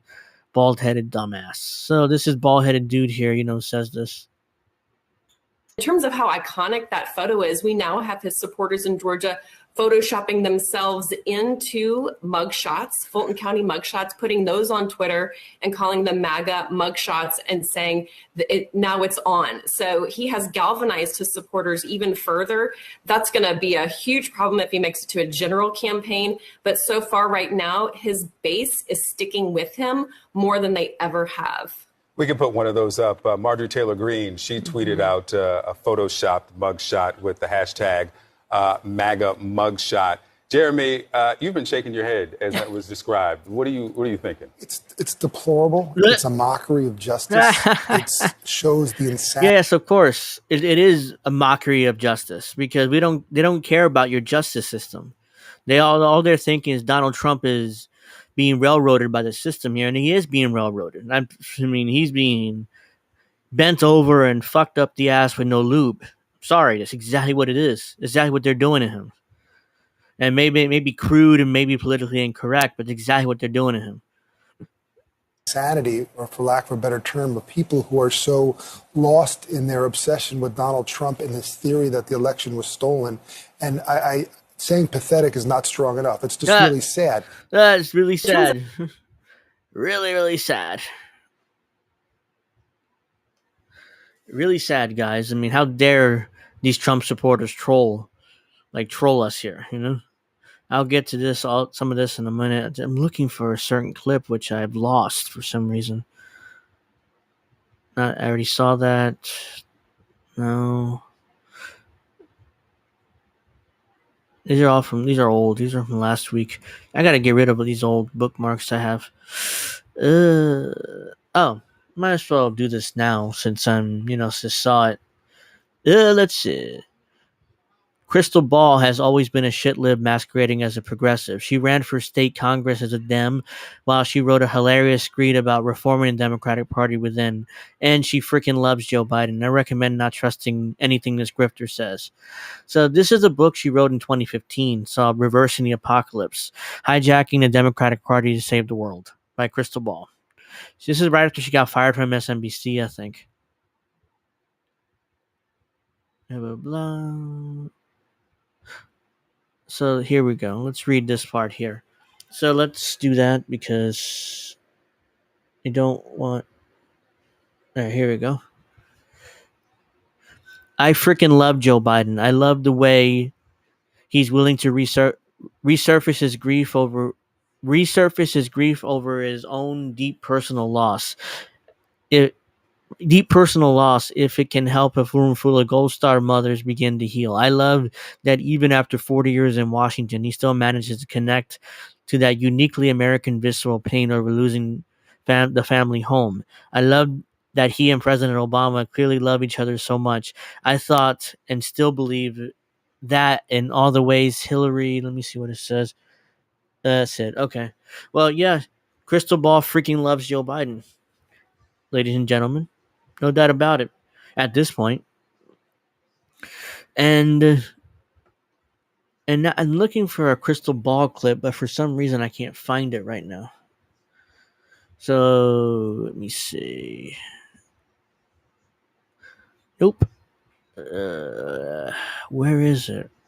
No, let me go to my... No, it's not what I want. All right, let's go to my Twitter. So you see balloons and my birthday. So I know I retweeted it or I did something with it from yesterday. It's from yesterday, so I'm going to have to go down a bit.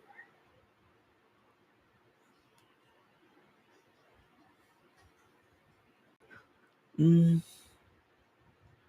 I ever play this one? Yeah. Did I I don't remember actually playing this. I thought I did, but maybe was some other. I played a few Kyle clips. Maybe I didn't get to this one. If I did, let me know in the chat so I don't do it again. But so it says this is from Dirtbag Leftist, by the way, on Twitter. Postopolis. He does great with these clips that he clips out. My arm still hurts. Kyle Kulinski gave an unhinged rant shaming Cornel West for running in the Green Party by using the played out. Okay, it's new. Okay, because I did 2 or 3 clips already, but I don't remember if I did this one. I guess I didn't. By using the played out, we need ranked choice voting first excuse and saying that he'll be called a spoiler if Trump wins. How is Kyle any different from any clown you see in corporate media? He isn't. Leftist. He isn't. So it's 2 minutes and 20 seconds. I've watched this whole video, and of course it pissed me off, but I'm glad that these clips are out there. I don't have to watch the whole fucking thing, so let's watch. Now, on the Cornel West front, look, understand something. I would like to talk to him and ask him, what do you think you're doing here? Like, what do you think you're doing here? Do you actually think Look at how condescending and how much he talks down to Cornel West here. It's so condescending and so smug and arrogant. He just talks down to Cornel West like Cornel West is some kind of dumbass that Kyle Kulinski, in his infinite wisdom, needs to educate. It's just so infuriating. Think you can win? Because you can't, because we don't have ranked choice voting. We still have first past the post voting. So what's your highest goal that you think you could achieve? Is it the 5% for the Green Party? Is that what it is? So that you can get matching funds and make it more viable? But again, I hate to tell you, the Green Party and no third party will be viable unless and until we get ranked choice voting. Because until that point, there's always going to be this perception you're just a spoiler candidate. Whose perception? Why should we care? Good question. It's exactly what it is. I mean, I don't give a shit about what perception Democratic Party has about me or about anyone who happens to vote for Cornel West. Or we don't give a shit. I mean, he's the one that gives a shit because he's in that club. He's in that Washington club now, since he now married a crystal ball.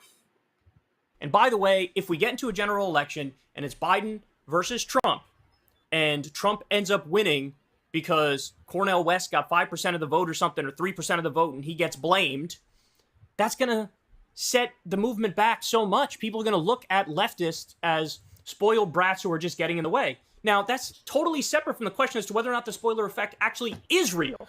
Wait. What? I kind of missed that. Hold on. Totally separate from the question as to whether or not the spoiler effect. Right, you're not the one that's spoiled getting in the way of what?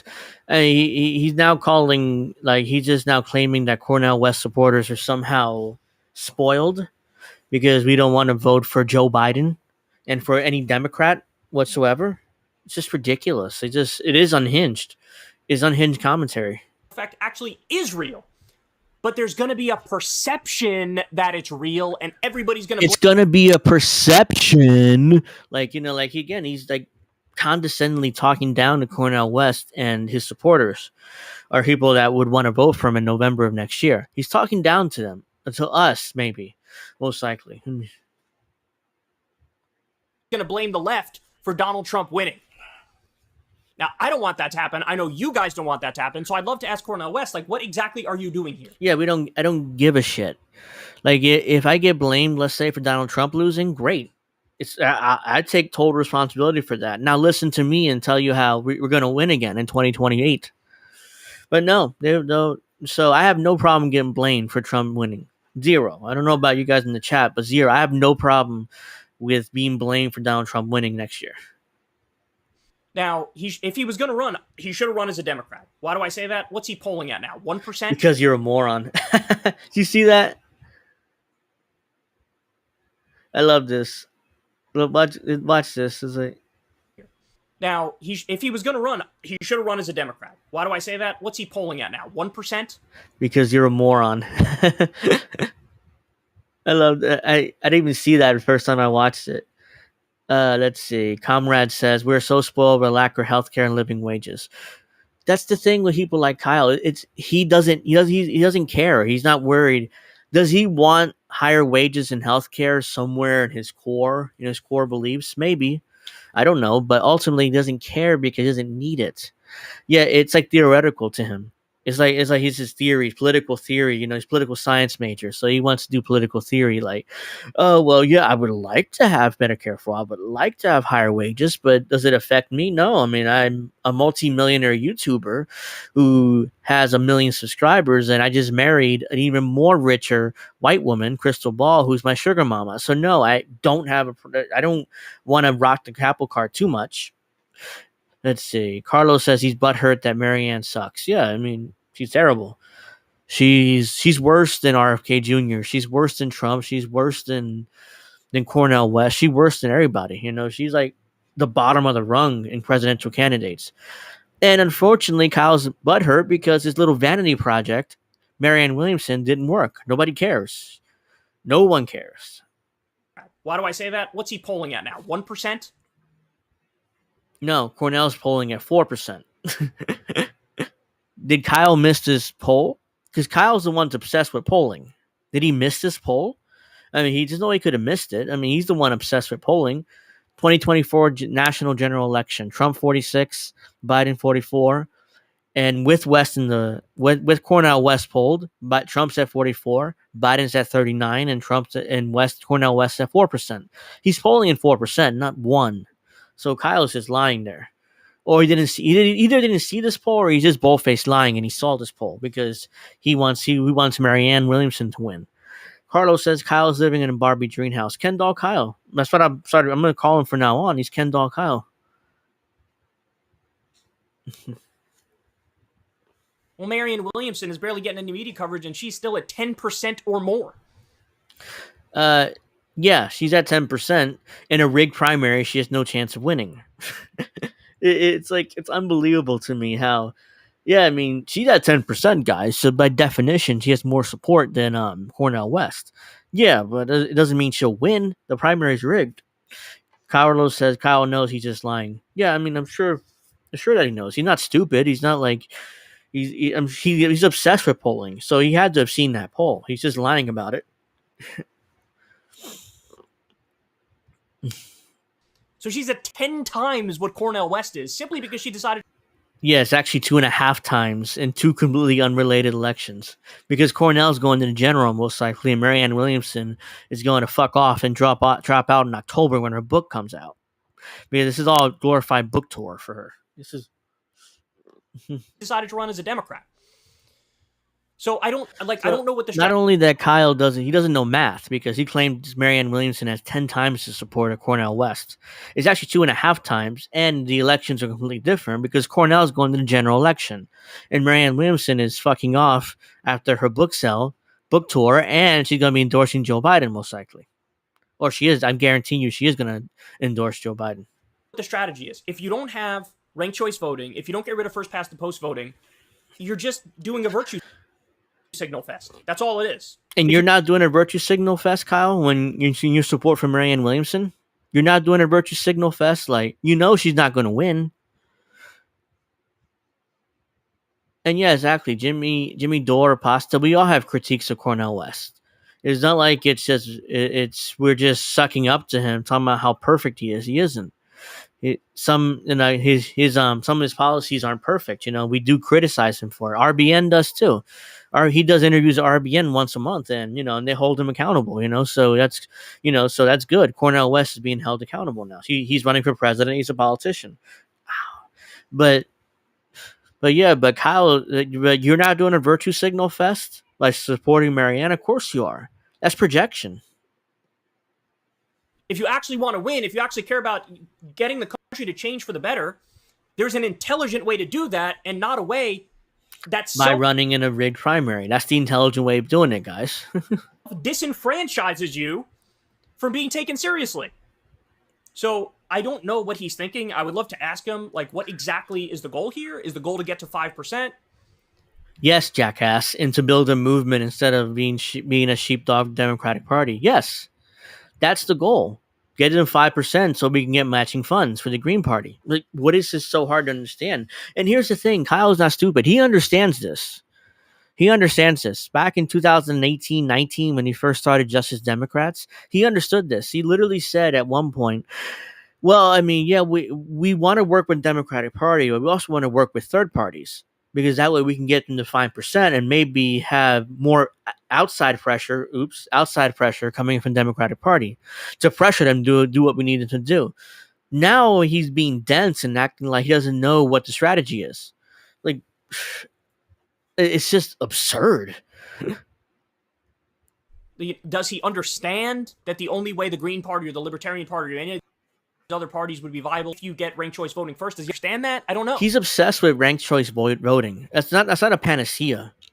I mean, yes, ranked choice voting.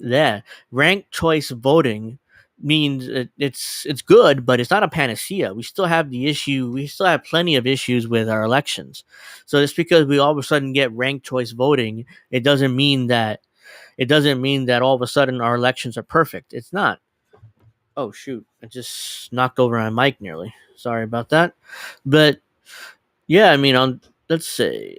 What was I going to say? I just lost track of what I was going to say. Oh no, I know what I was going to say.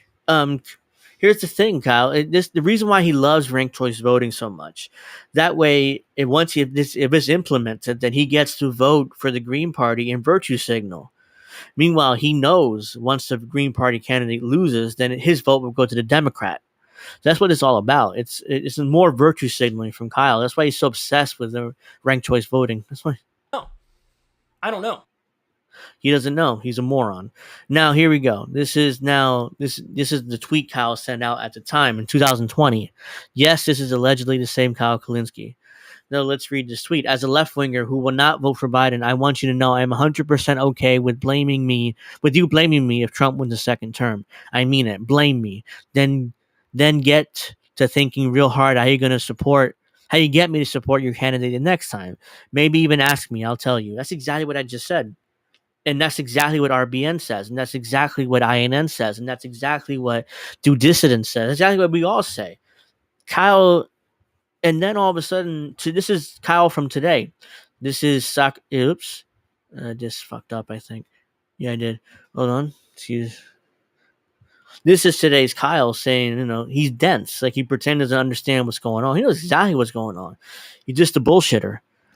Carlos also says the good thing about Cornel is that he's listening and learning. Yeah, I mean, I have respect for Cornel West. Unlike most politicians, he's actually going on these shows like RBN, and actually monthly. He's going on every month, and they're holding him to account. They're asking him tough questions, and he has answers. Some of them are good, some of them are not, but he has answers at least. And there's a conversation, and that's important. And no other politician does that. Not even close.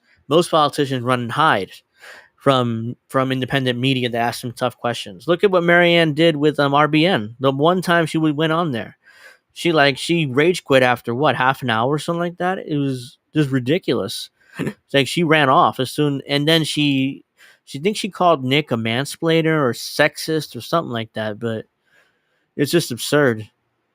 Let me see. Where's that crystal ball clip I had? I lost the crystal ball clip wanting to play.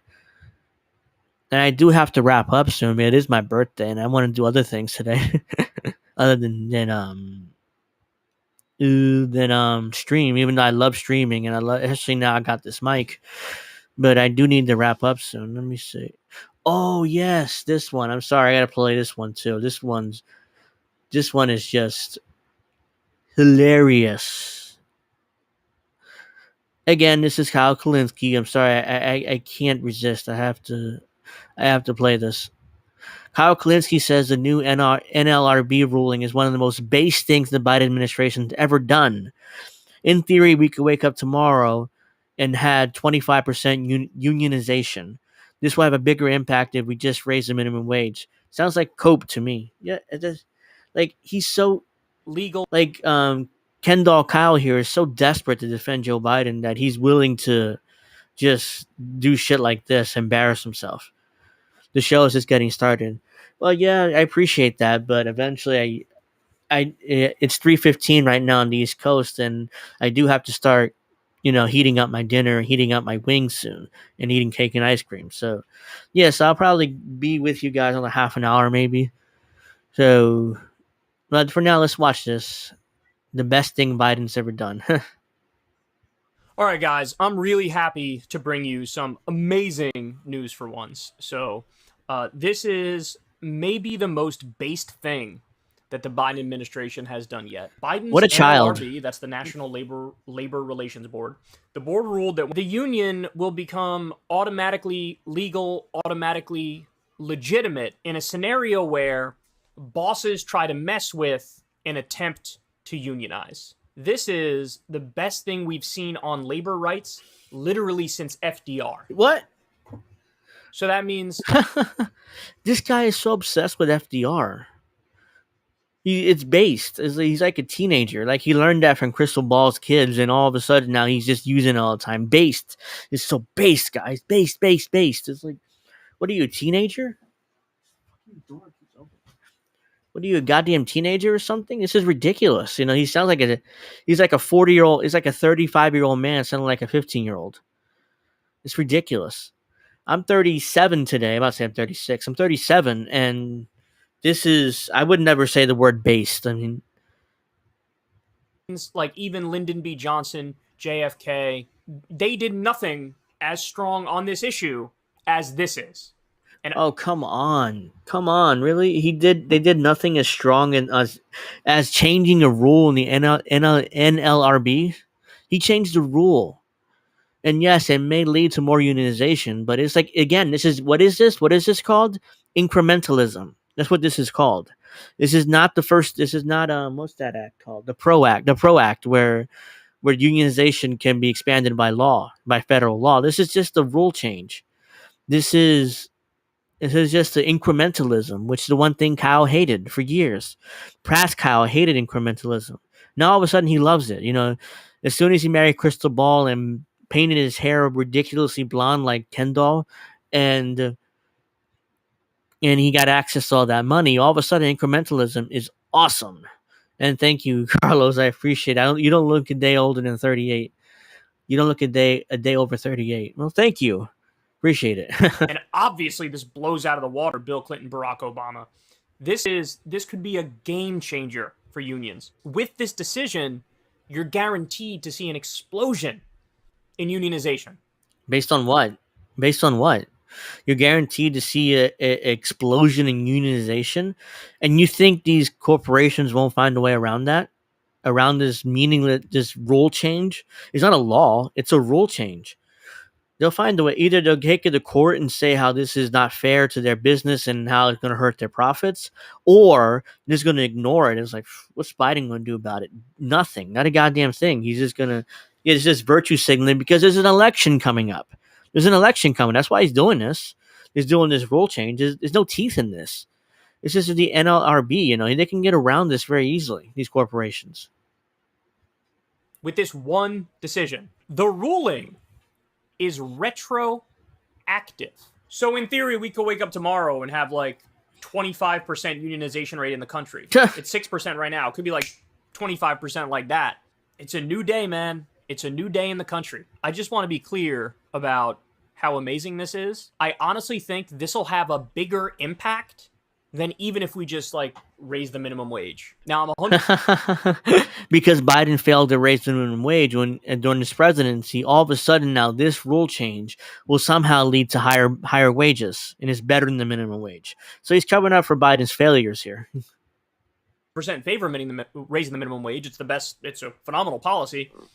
But I think this will impact workers more. So let's be clear. There is no like comparison or equivalence between Trump and Biden, or standard Republican and standard Democrat in this instance.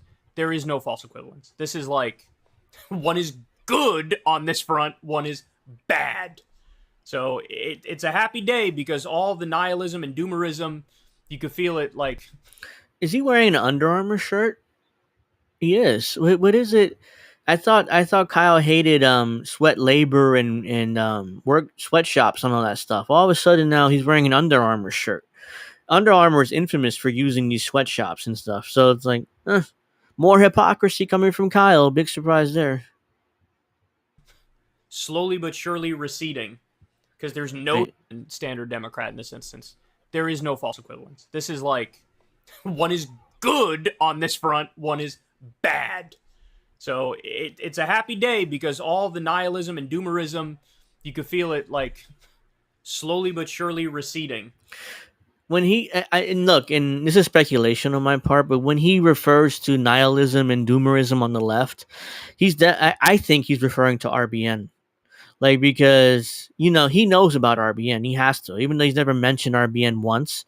But I know he has to. He has to know who they are because after the interview with Marianne Williamson, all of a sudden Kyle starts talking about nihilism and doomerism on the left. So he's definitely referring to RBN there. I mean, because, you know, he's still bitter about how they own Marianne Williamson.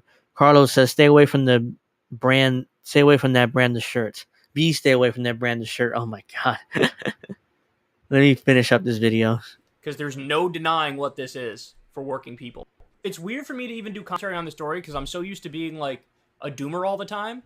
I'm so used to like covering negative story after negative story after negative story. And here we have one that's so positive that like I'm almost at a loss for words. This is legitimately a game changer. We should all be celebrating. It's a game changer, guys. Definitely a game changer. I think he's referring to Jimmy Dore. Could be. He could be referring to Jimmy Dore too, to be fair. So it's either Jimmy Dore, RBN, or both. I mean, I'm not going to have delusions of grandeur and saying that he's referring to me or INN, but I'm just saying, you know, it's either Jimmy Dore, RBN, or both. I mean, dude.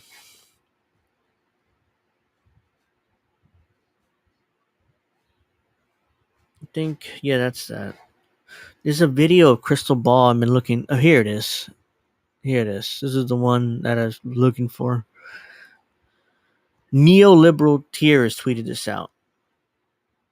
Deranged commentary from Crystal Ball, who says the only thing Cornel West and his candidacy will accomplish is helping reelect Donald Trump and hurting the left. And remember, Crystal Ball is just like Kyle Kulinski. She didn't say this 3 years ago in 2020. She's saying the exact opposite, just like Kyle was. And I read that tweet from Kyle. It's very similar to what Crystal Ball said at the time when she was on the Hill or Rising. I don't know why like these changes are going on. I'm waiting for the Kyle versus Angel Thumb wrestling match. Best 3 out of 5. Don't hold your breath on that happening, but that only thing. Like, I would love to get in the same stream or the same room as Kyle. I would love it. Be somehow end up on the same stream or same room or anything like that with Kyle, because I would run circles around him.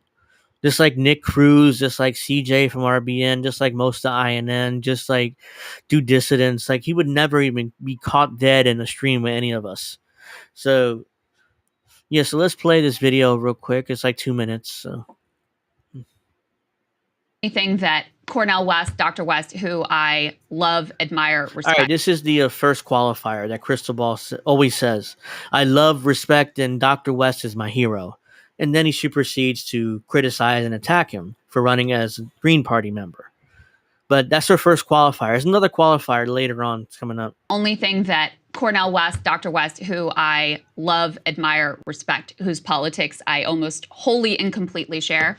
I think effectively the only thing that his campaign will accomplish is, number one, helping to reelect Donald Trump, and number two, hurting the left. Because ultimately, you know, there's just a poll that came out that showed Biden and Trump basically tied in a head-to-head. You throw Cornel West in, and Trump is winning by like 5 points. And the margin is just exactly the amount that Dr. West takes away from Joe Biden. Now, listen, it's fully on Joe Biden that he needs to do more to appeal to potential Cornel West voters. But let's live in the land of reality of how this is going to work out. They're not going to do that. Wait. On Joe Biden that he needs to do more to appeal to potential Cornel West voters. But let's live. Joe Biden needs to do more to appeal to Cornel West voters. That's another qualifier, because she's like, well, I mean, I'm not criticizing Cornel West. I mean, I said that Joe Biden needs to do something to attract the Cornel West supporters. Joe Biden needs to do more. But then she proceeds the rest of the clip to attack and smear Cornel West for running as a Green Party member. let's live in the land of reality of how this is going to work out. They're not going to do that. Dr. West will take some percentage, relatively small percentage, away from the Democratic total, and it makes it easier for Donald Trump to get elected. So if your priority is reelecting a Democrat, and if you believe, as I do, that Donald Trump and Joe Biden are not equivalent, that Joe Biden has been better in particular on economics, but also with things like the withdrawal from Afghanistan. Whoa. Yeah, I think Sorry. a third-party effort. The withdrawal from Afghanistan, that was Trump who negotiated that deal with the Taliban. It wasn't Biden. Biden just followed through on it. It was 2019 when Trump negotiated the U.S. withdrawal from Afghanistan with the Taliban. Again, you could say that you can make the claim that maybe Donald Trump wouldn't have followed through on that agreement. But at the same time, how do you know? Because he lost. So Biden doesn't get credit for that withdrawal. It's Donald Trump. And anyway, even if Biden does get credit, let's say that happens. Let's say, okay, fine, you give Biden credit. He took all the money we're spending in Afghanistan or spent and sent it to Ukraine. So it makes no difference. You just basically replace Afghanistan with Ukraine. And we're still in the same, and we're even worse off because we're closer to World War III than there ever was when we were in Afghanistan. So if you tell me either you choose either being in Afghanistan or being in Ukraine, I'd rather stay in Afghanistan. I mean, at this point, because I don't want to be anywhere near the possibility of World War III. Effort makes it more likely that Donald Trump gets reelected. And the reason why I say I think it will ultimately also hurt the left wing and left principles, if that's what you care about, is we have the model of 2016. Look, the theory in 2016 with Jill Stein was if we withhold our votes from the Democrats, and that's going to force them to the table, we're going to have a voice in the room, they're going to have to come to our side. No, that's not what they did. Instead, they demonized anyone who would have even considered Jill Stein. They used it to demonize the left. They used it to undercut any sort of leftward push. And so while I would love... Jesus Christ. Multiple things. One, who cares what they did? I mean, honestly, I don't care. This is why everything she said there is the reason why we need to destroy the Democratic Party. I don't really care about what they perceive me as or what they're going to do about it or, they're going to smear us or whatever. I don't care. I knew a guy who had a blanket fetish. He was in Afghanistan. Love to imagine that theory of the case would work out. We've seen the reality, and that is not what happens. Now, the place where I profoundly disagree with Bernie Sanders is on his orientation towards the Democratic primary. And there's another section of this where he gets asked specifically about the Democratic primary, and he says, no, I think we need to unify behind Joe Biden because that will be what helps to defeat Donald Trump. Well, that's exactly And this is the part where Crystal is bitter because just like Kyle, Bernie wouldn't support Marianne Williamson. Instead, he endorsed Joe Biden. So this is the part where Crystal just as bitter as Kyle here. And instead of attacking Cornel, she's attacking Cornel West, but she's also attacking Bernie Sanders here. Because Bernie Sanders had the nerve to endorse Joe Biden over her vanity project, which is Marianne Williamson. The argument that was used against Bernie Sanders himself. Yes.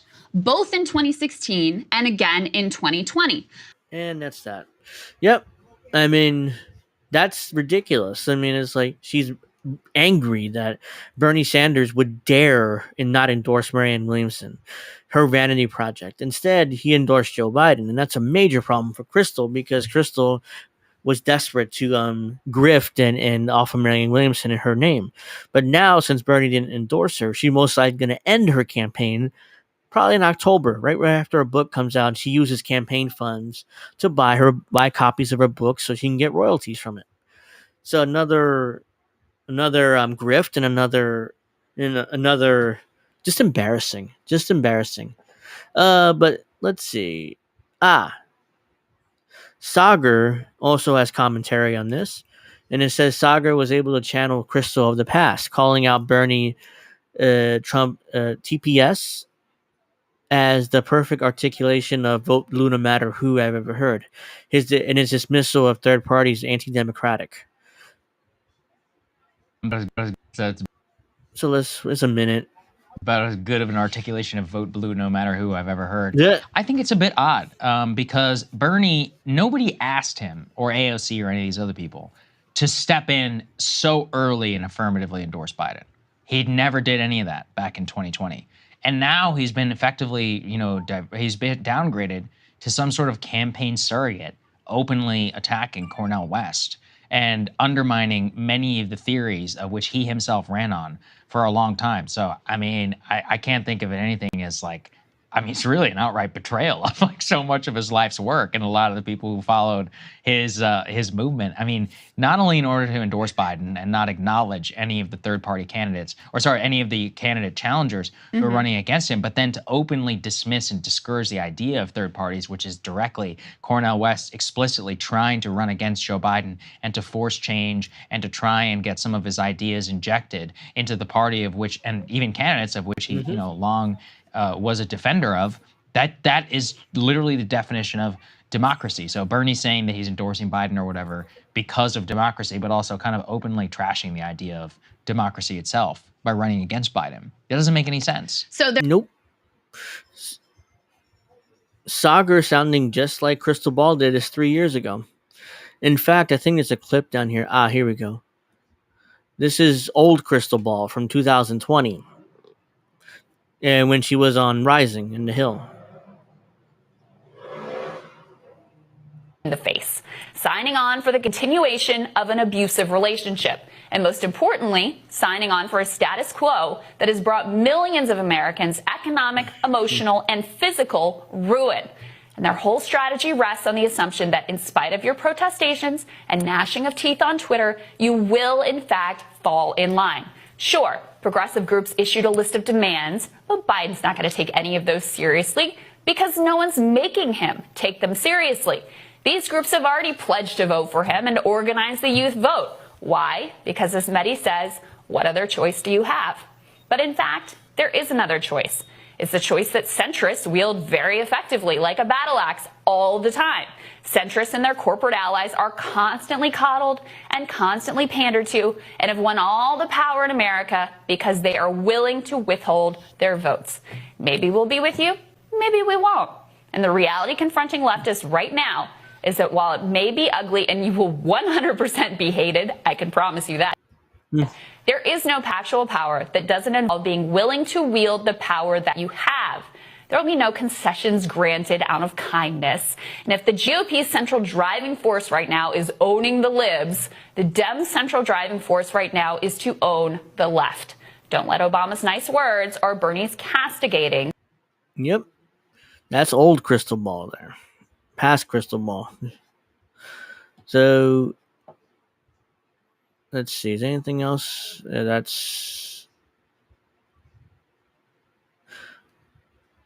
So it continues. There's multiple clips of Crystal Ball, saying that stuff from 2020. So let's do that. Here we go. So I'm probably going to start wrapping up now because I'm tired. I'm already been sitting for a couple of hours and doing stuff. So I have other stuff to have to do today. It's my birthday and I have things I want to do. I want to eat. So I want to thank everybody for joining me on my birthday here. I hope everyone has a great weekend. I know I will because I probably won't be here anymore. I'll be with my girlfriend.